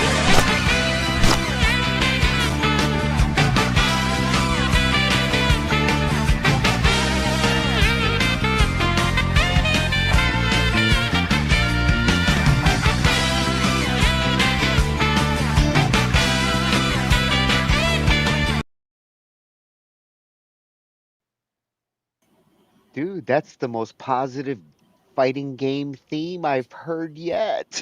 I like it. Very solid. And yes, I understand the experience there and the buttons with concave edges and all that. Yeah. Never bled on any arcade machines, but I can see that.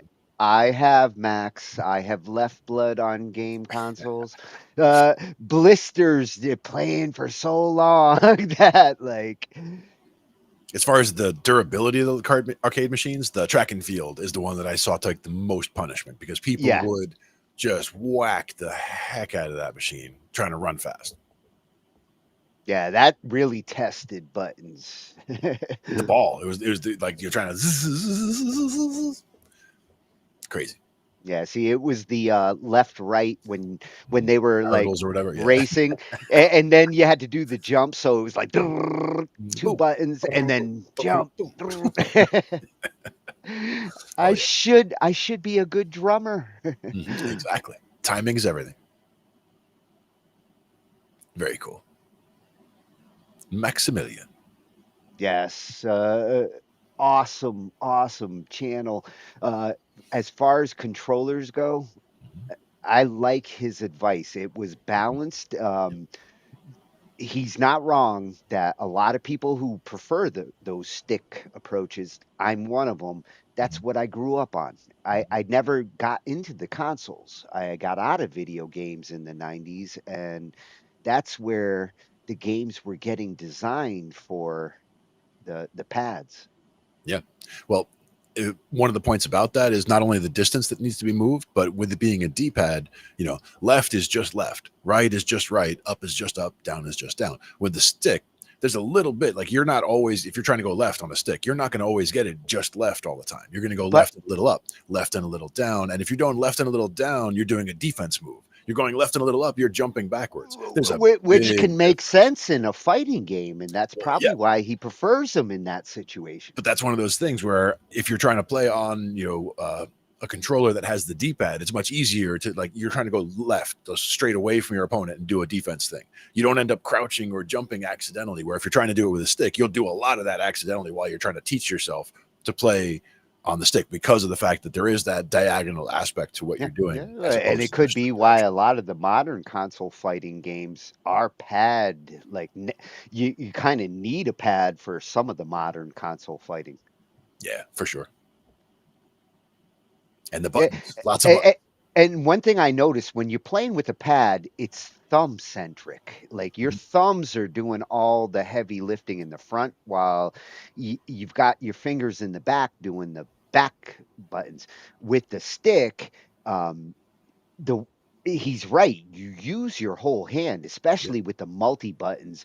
The joystick, whether you palm it or whether you cup it, like some games, I'd be playing this way, with a fist on top of the ball.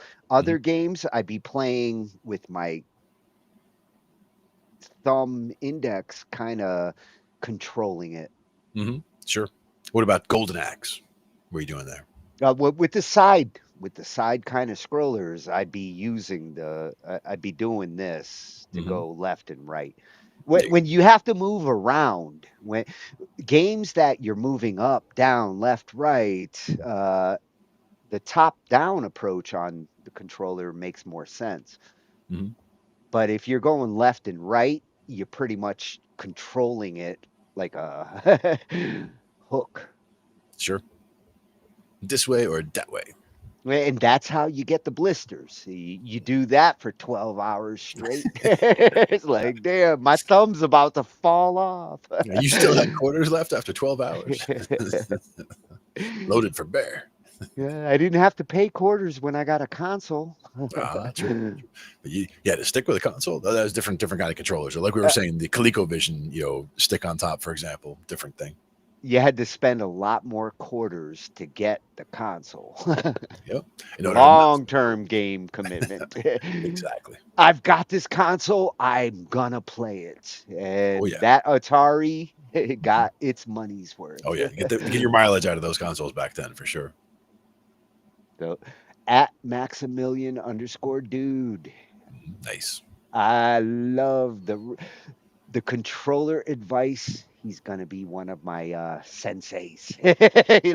Lead me to the controller that I need. Oh, yeah. And I do need the pad, and I do need the stick. I want both. Yeah, different scenarios, yeah. Yeah, well, he explained why both are a benefit. Yeah. And we already discussed the fact that you need the wheel as well. So that's just non-negotiable. I have high demands, and these last couple of videos are going to show it, because these controllers are not cheap, but for the experience I want to have across consoles over decades, gonna need all these controls. Oh yeah, get them all built in so you don't have to worry about finding more. Yeah, and the pinball kind of came in. I hadn't even thought about that, but when I started seeing it as a feature of some of these controls, the side pinball flipper buttons. Yeah, that's a big totally into that idea. Yes, very much so. This one's going to be from Arcade-1. Yep, at Arcade1. He got the name. Good man. Yeah, on YouTube, and he looks like a retro geek just like me. All right. One of us. Yeah, and then he gets into wiring and all this stuff is what I've been exploring, the accessories and the setup. Like I want to have that ready to go, reliable console. Yep. With everything. Nice. So he's comparing the two that are high up in my consideration. These guys at Rec Room Masters, their controllers, the fact that they got a 4-way is actually making me shy back in this direction. It's not cheap, but it does support 4 people. Like if I want to play Gauntlet, that's the controller I'm going to need. I remember trying to play Gauntlet on the emulator with 4 people playing on the keyboard. So each person has to have, okay, this one's WASD, this one's going to be FGTH, this one's going to be IJKL. That's like 4 people trying to play on the same guitar neck. Exactly. You can do it, but is it really necessary? Yeah. So I love this choice here from these guys, but it's missing the wheel, which that's a deal breaker. These guys do have options for the wheel. We just got to find you a good wheel just by itself. And then if I can find a good wife, she'll come with a wheel. That's the way that works. I've got the ball. That's usually a requirement. So he's going to show the benefits of both solutions here. Both of these companies are the kings of controls, but your options vary with them. And again, the solid look and feel of those, the chunky, boxes. To me, that looks like it's built like a tank, and that's the important thing with controls. So you're going to be mangling like that for sure. Yeah. And these guys, it's all about the durability and those old arcade machines took a beating for for sure. All right, let's see which way he goes here.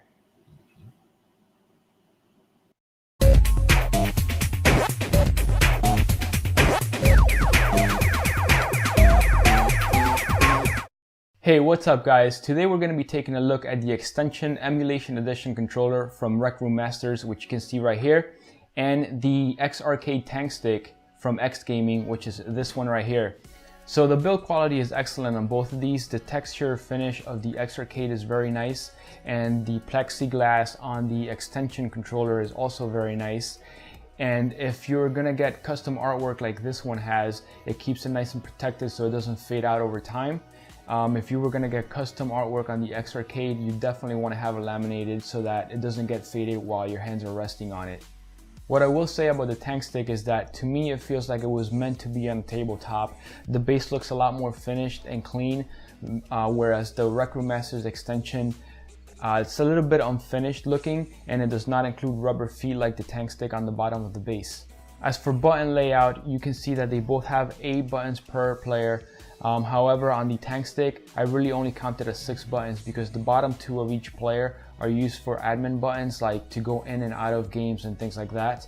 And on the Xtension controller, you have dedicated admin buttons on the top, which is also a nice feature to have them away from the usual playing buttons. That way you don't press one of the buttons by mistake while you're playing.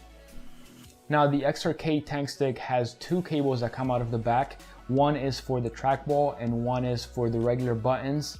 The Xtension only has 1 cable, so it's definitely cleaner. If this is going to be sitting out, you're going to have a lot less cables running out of the back of this controller than you will from the Tankstick. They both include a trackball, and the quality of trackball on both is very nice. The only difference is that the Xtension has a bit of a lip around it, so if you rub your finger on it, you can see you bump into it, whereas the X Arcade trackball does not have that. It's nice and flush with the body of the actual controller, so I think that's a little bit nicer, but it's not a huge deal. Another nice feature of the Xtension controller is the top admin buttons light up. They're LED buttons, so you could turn them on and off using this switch right here. Now, one thing I like a little bit better on the Tankstick is it has these side buttons on the left and the right for your flippers for pinball games. The extension does not have that. Just the way the base is it goes in too far and you can't put buttons there. So what I do for that is I just program the left and right flipper usually to some of these buttons on the bottom here. Now as far as functionality, the extension controller is the best choice in my opinion, because you can have it flash profiles to the board that's inside here on the fly. And what I mean by that is you can launch a game on the computer and it automatically will reconfigure itself. If you have a profile configured for that game, it would automatically reconfigure itself to certain keys, right, to match the inputs of that game. You cannot do that with the Tankstick.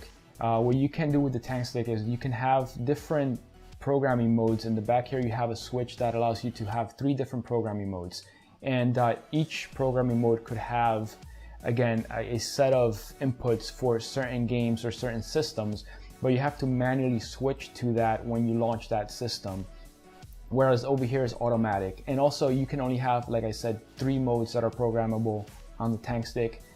The extension has unlimited amounts of profiles or modes that you can have programmed to this. So that is a big plus to getting the extension controller over the Tankstick. Alright guys, I think that about covers the main features and differences between both of these controllers. At the end of the day, you can't go wrong with either one. They are both excellent. They both have excellent build qualities. So just to recap, the extension is a little bit nicer when it comes to the button layout, because you have the dedicated admin buttons at the top to enter and exit games and things like that. And it keeps them away from the playing buttons so that you don't accidentally press those buttons while you're playing. It also is a bit bigger, so if size is an issue for you and you need something smaller, you might want to stick to the Tankstick. So I hope that was helpful for you guys. Again, you can't go wrong with either one of these, and if you guys have any questions, feel free to ask, and I'll see you guys in the next one.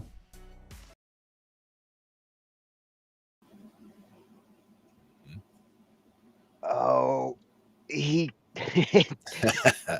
Now you Okay. need. Now you need. Well, yes, that's what I was thinking. My man cave needs to have 2 stand-ups, one with each controller. Each controller does have some cool advantages. I swear he's kind of shifting me over to the extension.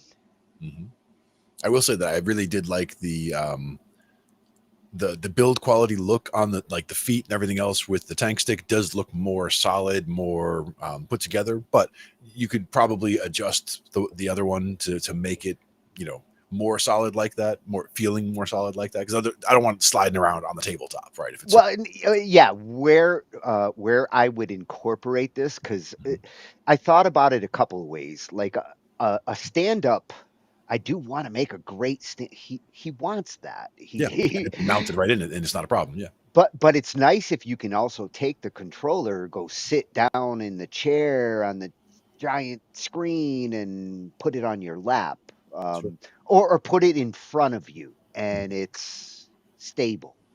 Yeah, exactly. Stability is important, and that's why the size of both of those, like, you know, being that it is, you know, all the way across, it's got, you know, 8 buttons per side, 2 joysticks, the ball in the middle, the whole thing, it looks very solid and would be, you know, solid on your legs if you did have it there and you wanted to just, you know, use it.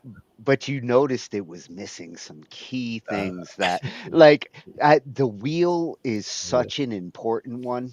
Tony's wheel. We're gonna call it Tony's wheel from now on. Well, it's you eliminate certain games without that wheel, and some of us, it's our favorite games. I love my wheel games.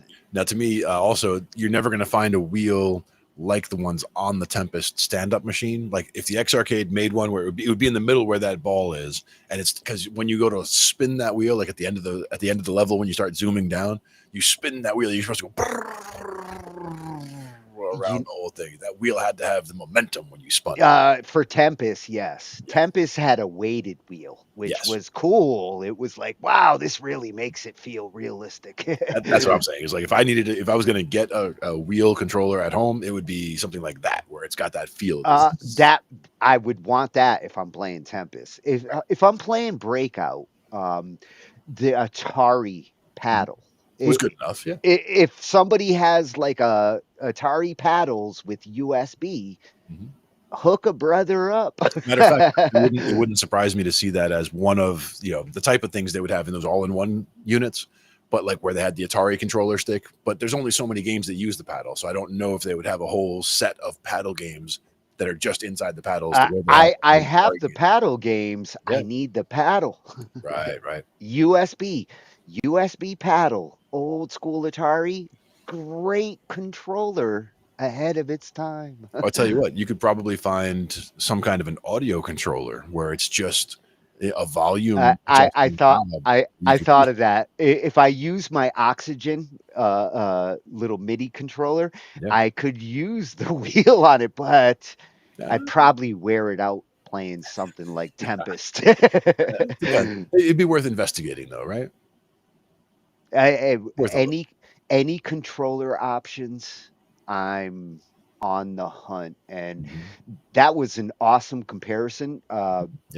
He brought up several things I didn't think about in both cases. Well, the admin buttons, it's one of the things that's pissing me off when it comes to general controls that you need to know versus bringing up system menus for the front end. Sure. And you don't want those buttons mixed in with your other buttons you're stomping on. Exactly. Good stuff at Arcade One. I'll be back. I'm in the middle of this rabbit hole and I'm not going away. Custom arcade machines. And last week when we were looking at the VR stuff and looking at all this retro games where you don't think VR because it wasn't there, but VR is being incorporated into retro games, and with the MetaQuest, this solution here is one approach where you're doing the VR stuff, but imagine walking around in a virtual arcade back in the 80s, and you're walking up to this game and a physical controller in front of you with your headset is now ready for you to play that game. Nice. And this is coming from the X Arcade choices. They've got a bunch of different products. I think this is the one. The VR one ties into their TV controller. It's a stand-up, put in your living room, comes with its own like stand. You can sit at the couch and put this controller in front of you. Very cool. It's not as cool as the Tankstick. It doesn't have the wheel. So I'm not getting that one. But if I was doing VR, I might consider this one because it's ready to hook straight to the MetaQuest. Nice. What is up, my gooselings? Today we're going to be talking about something that I didn't think was completely possible in virtual reality until just recently. I'm talking about the Arcade 2 TV X Arm from X Arcade. Long name, but very freaking cool. I do want to say that I was gifted this product by the company. The machine is pretty much self-explanatory. We got the classic arcade buttons, the authentic joysticks, options for 1 or 2 players, as well as a touchscreen to choose from multiple options, a trackball, and a sick RGB sign. But what does that all have to do with VR? This thing supports consoles and computers, but it's also compatible with the Quest. By plugging this Bluetooth device, very small, right here where the USB-C is, it will automatically pair the two devices together. X Arcade made a VR game specifically just so you can play it on the XR machine. My favorite way of playing it was with mixed reality, but there are VR worlds. Now, this is straight up my opinion, my honest opinion. Firstly, I genuinely felt as if I had an arcade machine in my house. The immersion was legit. This was like a nostalgia lane for me, playing some old arcade games. Not only that, you could play games from the SNES, PlayStation, Xbox, Switch, Wii. Well, you get it. There's a bunch of options in consoles that this thing supports. And if I wasn't feeling like I liked the height, I can easily lower it down. So I put 2 controllers down, and now it kind of aligns with the mixed reality. Oh, that is so weird. This used to be, oh, no you didn't, bro. Now, when growing up, this was by far my favorite Mario. There you go. Let's put some equipment here. When I put these two controllers here, press these two buttons, the machine will move over here and be placed pretty close to what this is. We built two machines now. Literally where it is, perfectly placed. Super low latency. That's what I used to play as a kid. I can't even, this game used to be so hard for me. Come at me, bro. So that's the Arcade 2 TV XR. What do you think about this product? If you are interested in this product, please be sure to click on my description where you can find all the links to the X Arcade website. It's been real, Valty out.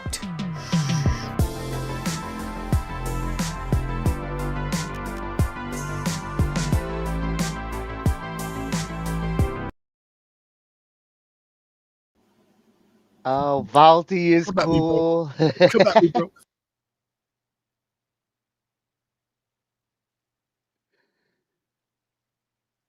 Big sneezes. Oh, Valty is playing around with the VR games, especially if bringing up the retro with this kind of console. W- Put it. I The mixed didn't reality. realize Yeah. putting the controllers up like that, and then now all of a sudden you're stabilized in front of your virtual controller. That's a physical controller. That's what I want.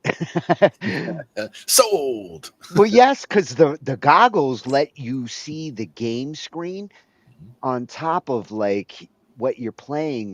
That's what's making virtual reality like so cool. I am in an arcade back in the 80s.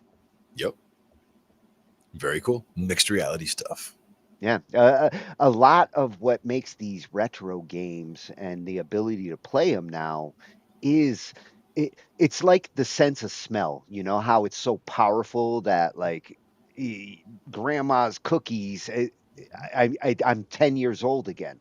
Yep. With retro gaming, getting the right control and getting the right game. Shit, give me a virtual quarter. I want to feel the quarter in my Oculus. There you go. Now, don't put a quarter in your Oculus. That's a bad idea. It'd be funny if they made a virtual game where you gotta get money from your parents. You gotta go home, convince your parents, like You got to do some chores. Take out the trash. Clean up the yeah, garden. well, and if the parents don't give you any, then you go down into the basement to the washer and see if there's any quarters, like, because that's how I funded my early video game addiction.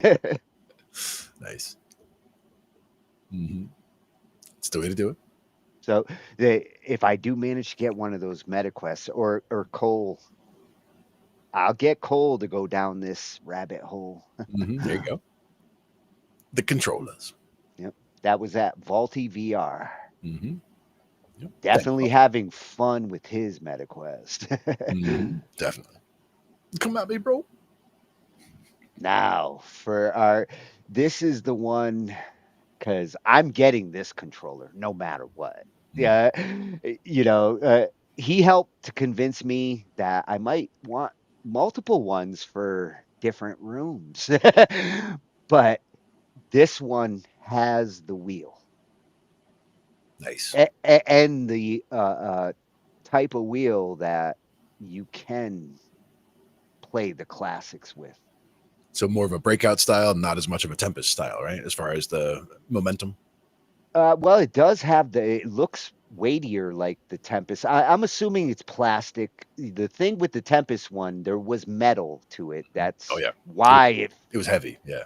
And it spun. Like you could fucking let it go. That was the thing to do. Yeah. The one thing I don't like, just from the picture, where the wheel is being above the buttons, and your arm. If you're playing Tempest, you're gonna want to rest your arm right where those buttons are. I think the buttons would be inactive during the game, but I'm not sure. That would be one way to avoid problems. But if they're those admin buttons, the bottom two, now that I saw that other video, I don't like that those bottom two are system buttons because I don't want to hit those like when I'm in the middle of the banging. Yeah, no, I could see that being an issue. We'd have to see.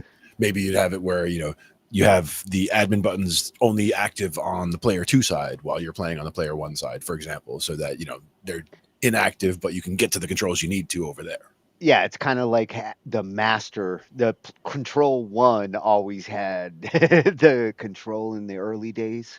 Exactly. Yep. Yeah.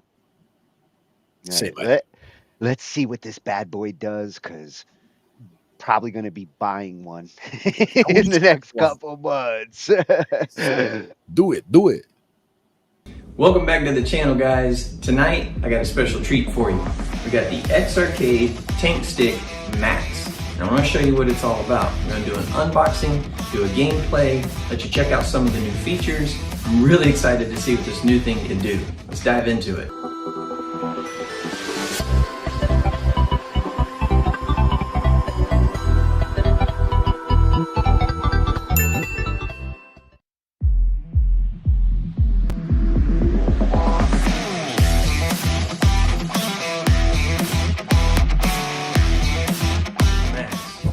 Let's open it up.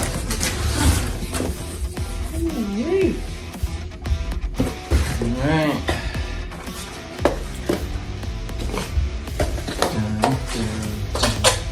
What's in the box?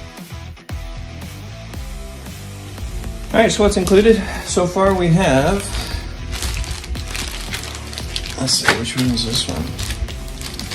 Okay, this is the DB9 to USB and purple colored PS2 connector.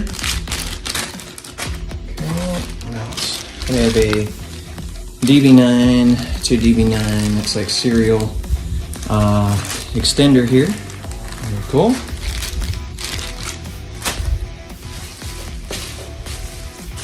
And let's get this bad boy out. And of course the instruction manual. And an Allen wrench this time. I am curious about what that's about. Probably to loosen the spinners. I'm not sure. We'll see.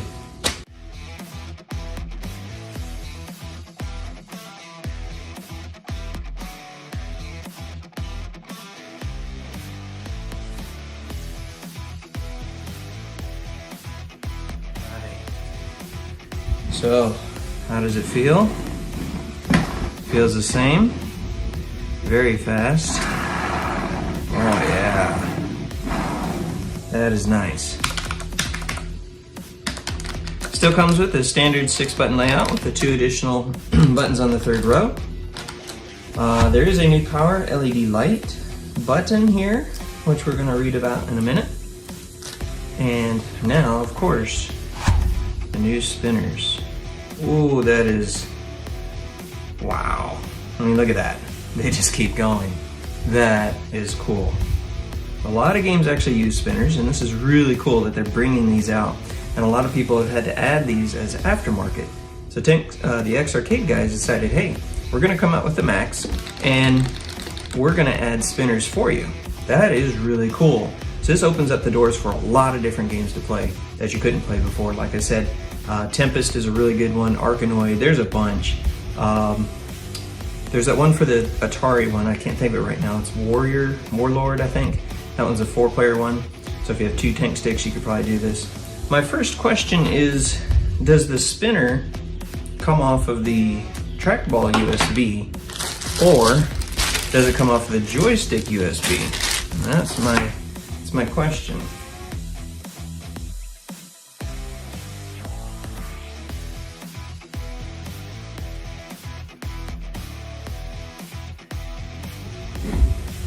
But yeah, very clean, very nice, powered by X Gaming. You get the Xarcade logo, very iconic, very nice. Everything matches. The color scheme is great. The gray and black with a touch of red, very nice. These trackballs, the spinners, I like these a lot. Now, if you notice, you probably can't see it on the camera, but they have these little holes here, and that's where your Allen wrench will come into play. The Allen wrench will allow you to, there it is, loosen these so that you can take them off. And this button here is a new one, that allows you to set it to power or reset or whatever you like. We'll read up more on that in just a minute though. Joysticks, classic. I think these are still the, yep, these are still the 4-gate. Okay, so 4-gate standard joysticks here with a bat top, black bat top.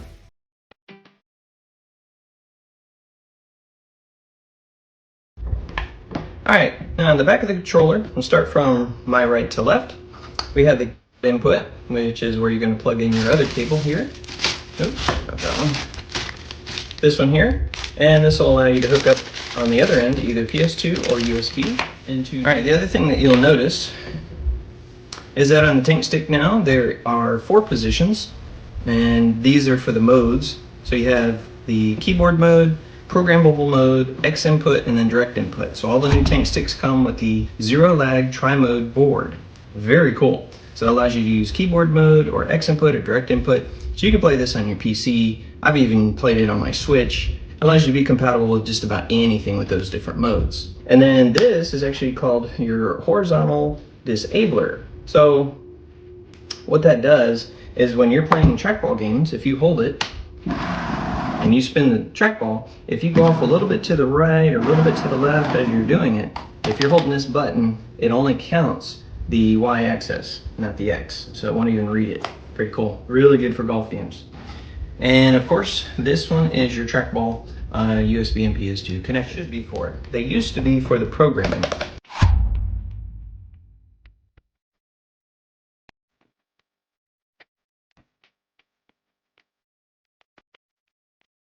I do like the fact that Xarcade does a really good instruction manual. I mean, they cover pretty much everything here.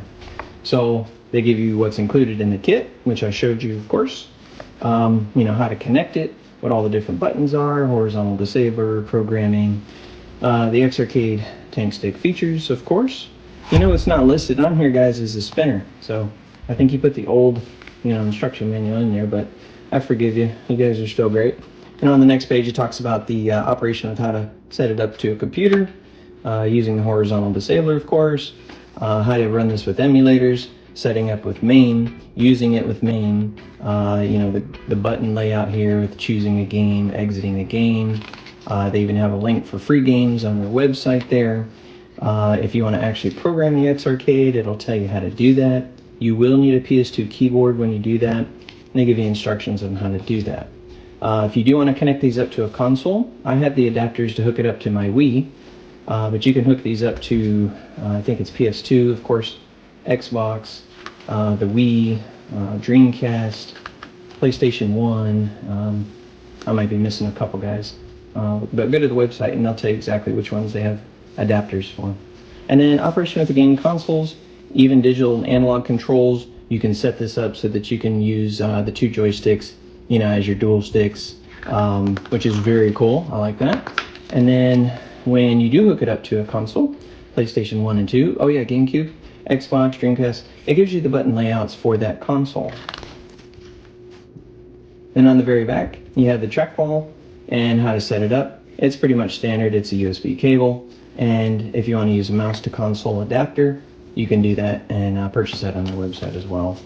And then if you have issues, they have a troubleshooting section, which is very cool, and how to maintain it and clean it. And that's about it.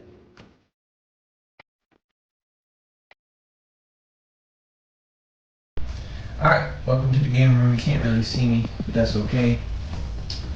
We are going to try Arkanoid first.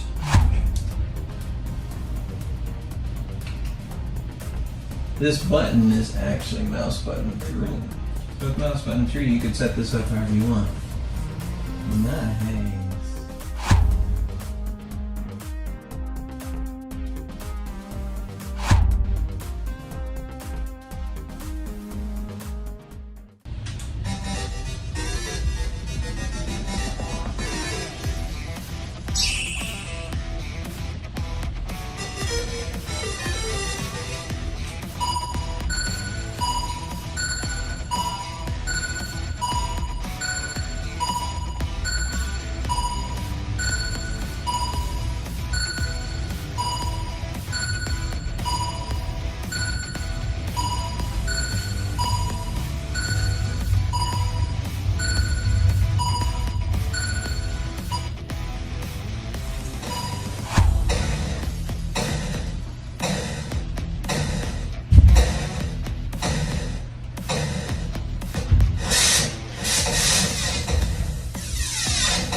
So here's some final thoughts I have on the new Tankstick Max. I mean, overall, I'm very impressed with what they've done with the Max over the previous model because it gives so much more functionality and opens up a lot more games to play for everyone in the gaming community, and that's a great thing. The new M3 LED button was greatly needed, and it's a nice addition to the Max. I mean, it's so much easier to use this button for opening up menus in Emulation Station or exiting games with MAME, for example. But just having the ability to use it as an extra button for whatever you need is why I like it. Speaking of which, I talked to the Xarcade guys, and they plan on releasing a RetroPie script so that you can toggle the trackball or the spinners to be active. This really helps users that are trying to minimize the number of devices that are present to the emulator, so it's a lot more easier to use an interface and set up your controls. I was having issues with my Pi Core lately, so I wasn't able to test this, and all of my testing was done on my PC. But I did not have any issues, switching from like Missile Command, which required a trackball, over to Warlords. It was very smooth, and there were no problems. This might be useful in some RetroArch setups specifically, because what they did is they consolidated the trackball and the spinners into one USB hub that then outputs to one USB cable. So this is also nice because it limits the number of devices and the number of cables required for the Tankstick Max. You don't need an additional one just for the spinners. Speaking of spinners, they are definitely the crown jewel of the Max. They're a great addition. I can finally play Warlords and Tempest and Arkanoid properly. My one complaint is that the spinners are a little bit of an awkward spot, as you saw in my grading. So the buttons on your pressing hand is almost directly behind the spinner instead of next to it. Neither of these are really huge problems, and they don't make the games unplayable at all. I had a lot of fun, but just something to note. Also remember, the spinners are on a single mouse device. This is also interesting design. And when I spoke to the Xarcade devs, they said this is also to minimize the number of devices that your system has to keep track of, and that has to be powered up as well. So overall, I am very happy with the Tankstick Max. These two major additions will be very appreciated by gamers, and as expected, it is a quality product, as over the years, I've used my original Tankstick at least 2 or 3 times per month for several hours, and as well with all my friends on the quarterly tournaments, not to mention my nieces and nephews gaming on it as well, and it is held up to the beatings like a tank. So I have no doubt that the Max will be lasting for many years in my household to come as well. So now you know what to expect when you get a Tankstick Max. So go ahead and drop a comment below, let me know what you think, or if you plan on getting one and when. I will see you on the next video, and thank you for watching.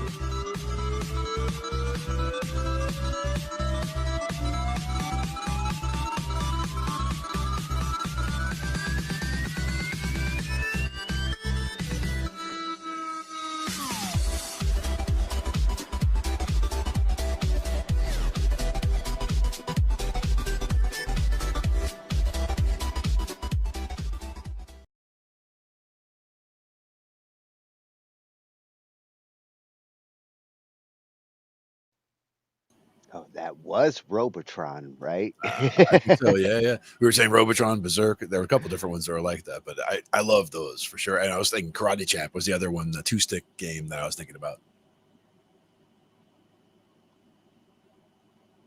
Yeah, Good stuff there.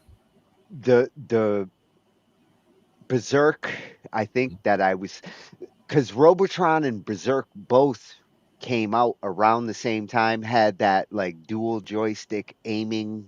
I was like, whoa, I Yep. can aim with one hand and Running move that with way. the other. And which one? Tron with the light cycles, and the Tron at one point there's you have to move the arm, so it needed the wheel for like to shoot like over that way or whatever. You could use the spinner for that, so that would be kind of cool. Tron was one of those games that needed multi-controllers. Yep, because light cycles is definitely going to be a joystick type of thing. Yeah, and at that time, it was like you're playing 3 different video games in one Yep. one quarter. Exactly. That was a good one. Good review. I love that. Went through a bunch of stuff. Oh, as far as like controllers go, he is my number one guy at this point. I was already sold on the X Arcade solution. Yep. But I hope they listen to him. The things that they do need to adjust. He pointed to all the version 3 console. Yeah. Now, just even watching those spinners, as soon as he like unboxed it and like just touched them and they just started spinning like forever, it's like, oh, they Yeah. definitely have they have the speed they need or the momentum they need to play something like Tempest. That's the Tempest test, is that spinner continues. Yep. If you It's not just a mwah. Now you were talking about the breakout, the Atari controller. The Atari spinners would not spin like that for sure. No. It was pretty much you hit a spot on the left where you couldn't go any further, and spot on the right. Yep, exactly. Whereas these Infinispin.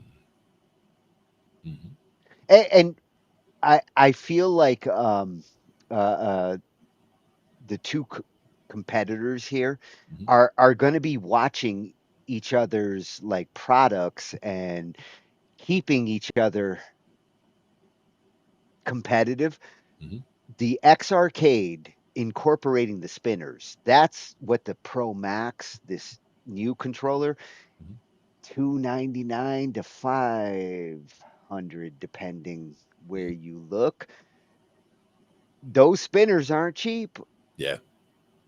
And the extra button, I like that as well. Being able to program that and just have, one extra button, like they were saying, just being able to exit out of games on like the MAME emulator, for example, can be very handy just to be able to, you're playing this and just boom, one hand, one shot, boom, you're out and now do something else. A controller like this isn't just about controlling those games that I want to play. It's about controlling the interface that switches from a Nintendo to a ColecoVision. And where's my select button? Where's my escape button? I had to Google how to get out of a cartridge. I was like, I can get into a game, but I can't get back to my main interface. And your first instinct is escape, right? But not necessarily. My first instinct isn't to Google. It's just to like start it, try it. Exactly. And see what works. But as you do play with the retro gaming, you will need to search. You will need to know what you're searching for sometimes. If you are searching for ROMs, there's legal places, archives.org does have a nice archive of games that should not be lost. Yeah. Despite the hardware's gone, but the game is not. Exactly. And that's where, since the hardware is gone and there is obviously no support for it and the company probably doesn't exist, like there's nobody fighting for, who's, playing this game without permission. It's not like that at that point. It is about keeping the, the thought of the game alive at that point. And that's what Old School Gamers does. That's what we do too. Yeah, bless you, man, for keeping the old school games alive. Old School games is something that's been very close to my heart for a very long time. This is what's going to bring me back into gaming more than these modern games. Like, yeah, I know the VR and the cool 3D shooters that you guys have now. I know when I go down that gaming rabbit hole, I'm never coming out. Exactly. But now, if you're going to get hardware like that, you're going to, we're going to have to fish you out at some point. Or at least make me some pizza rolls. Throw down some pizza rolls every once in a while. I'm in the middle of a game. Mom, pizza rolls. I'm competitive like that. Yeah. Don't get too competitive on the retro games. Try to play the cooperative ones. Well, the nice thing with the retro games is that, like, they're short-lived. Like, you have that competitive for a moment, and it's done afterwards. It's not like leveling up. Yeah, oh, exactly. I'm not level. do the Dr. Robotnik's Mean Bean Machine competition. Get that going on. Where it's all good-natured competition. Friendly game rubbing. Exactly. But I think that was all we had for today. But that was a whole lot of retro game stuff. Again. Well, that was the backlash to like looking at VR. Yep. I was like, oh, the side of the spectrum a little bit, yeah. If I'm gonna look at games, I'm gonna look at where we were and where we're going. Yep, exactly. Got to check it all out. And now we're gonna be going into the like spring and summer, so we're gonna get back to some music and some technical music at that. Very cool. What do we got tomorrow? Feature Friday. Ange is still moving, so she's not totally resituated. We're gonna have some interviews. Nice. Special surprises. Excellent. Interviews tomorrow. And of course, next Thursday, you know where to find us. We'll be here doing this. And if you don't know where your kids are, they're probably watching Talkin Shhh I.T. and going to the arcade and playing video games. Protect your quarters. That's right. Catch everybody next time. Thanks for joining us. Night, everyone. See ya. We cover digital audio workstations and music tools. We explore theory, gear, and 82. How to arrange, compose, and the art of arranging. Taking a look at AI and how the times have changed. On a PC or a Mac and even with a mobile device. We'll be talking about it all every Thursday night. From software to plugins and synths that entice. Dive deep into tech and let creativity take flight. Talkin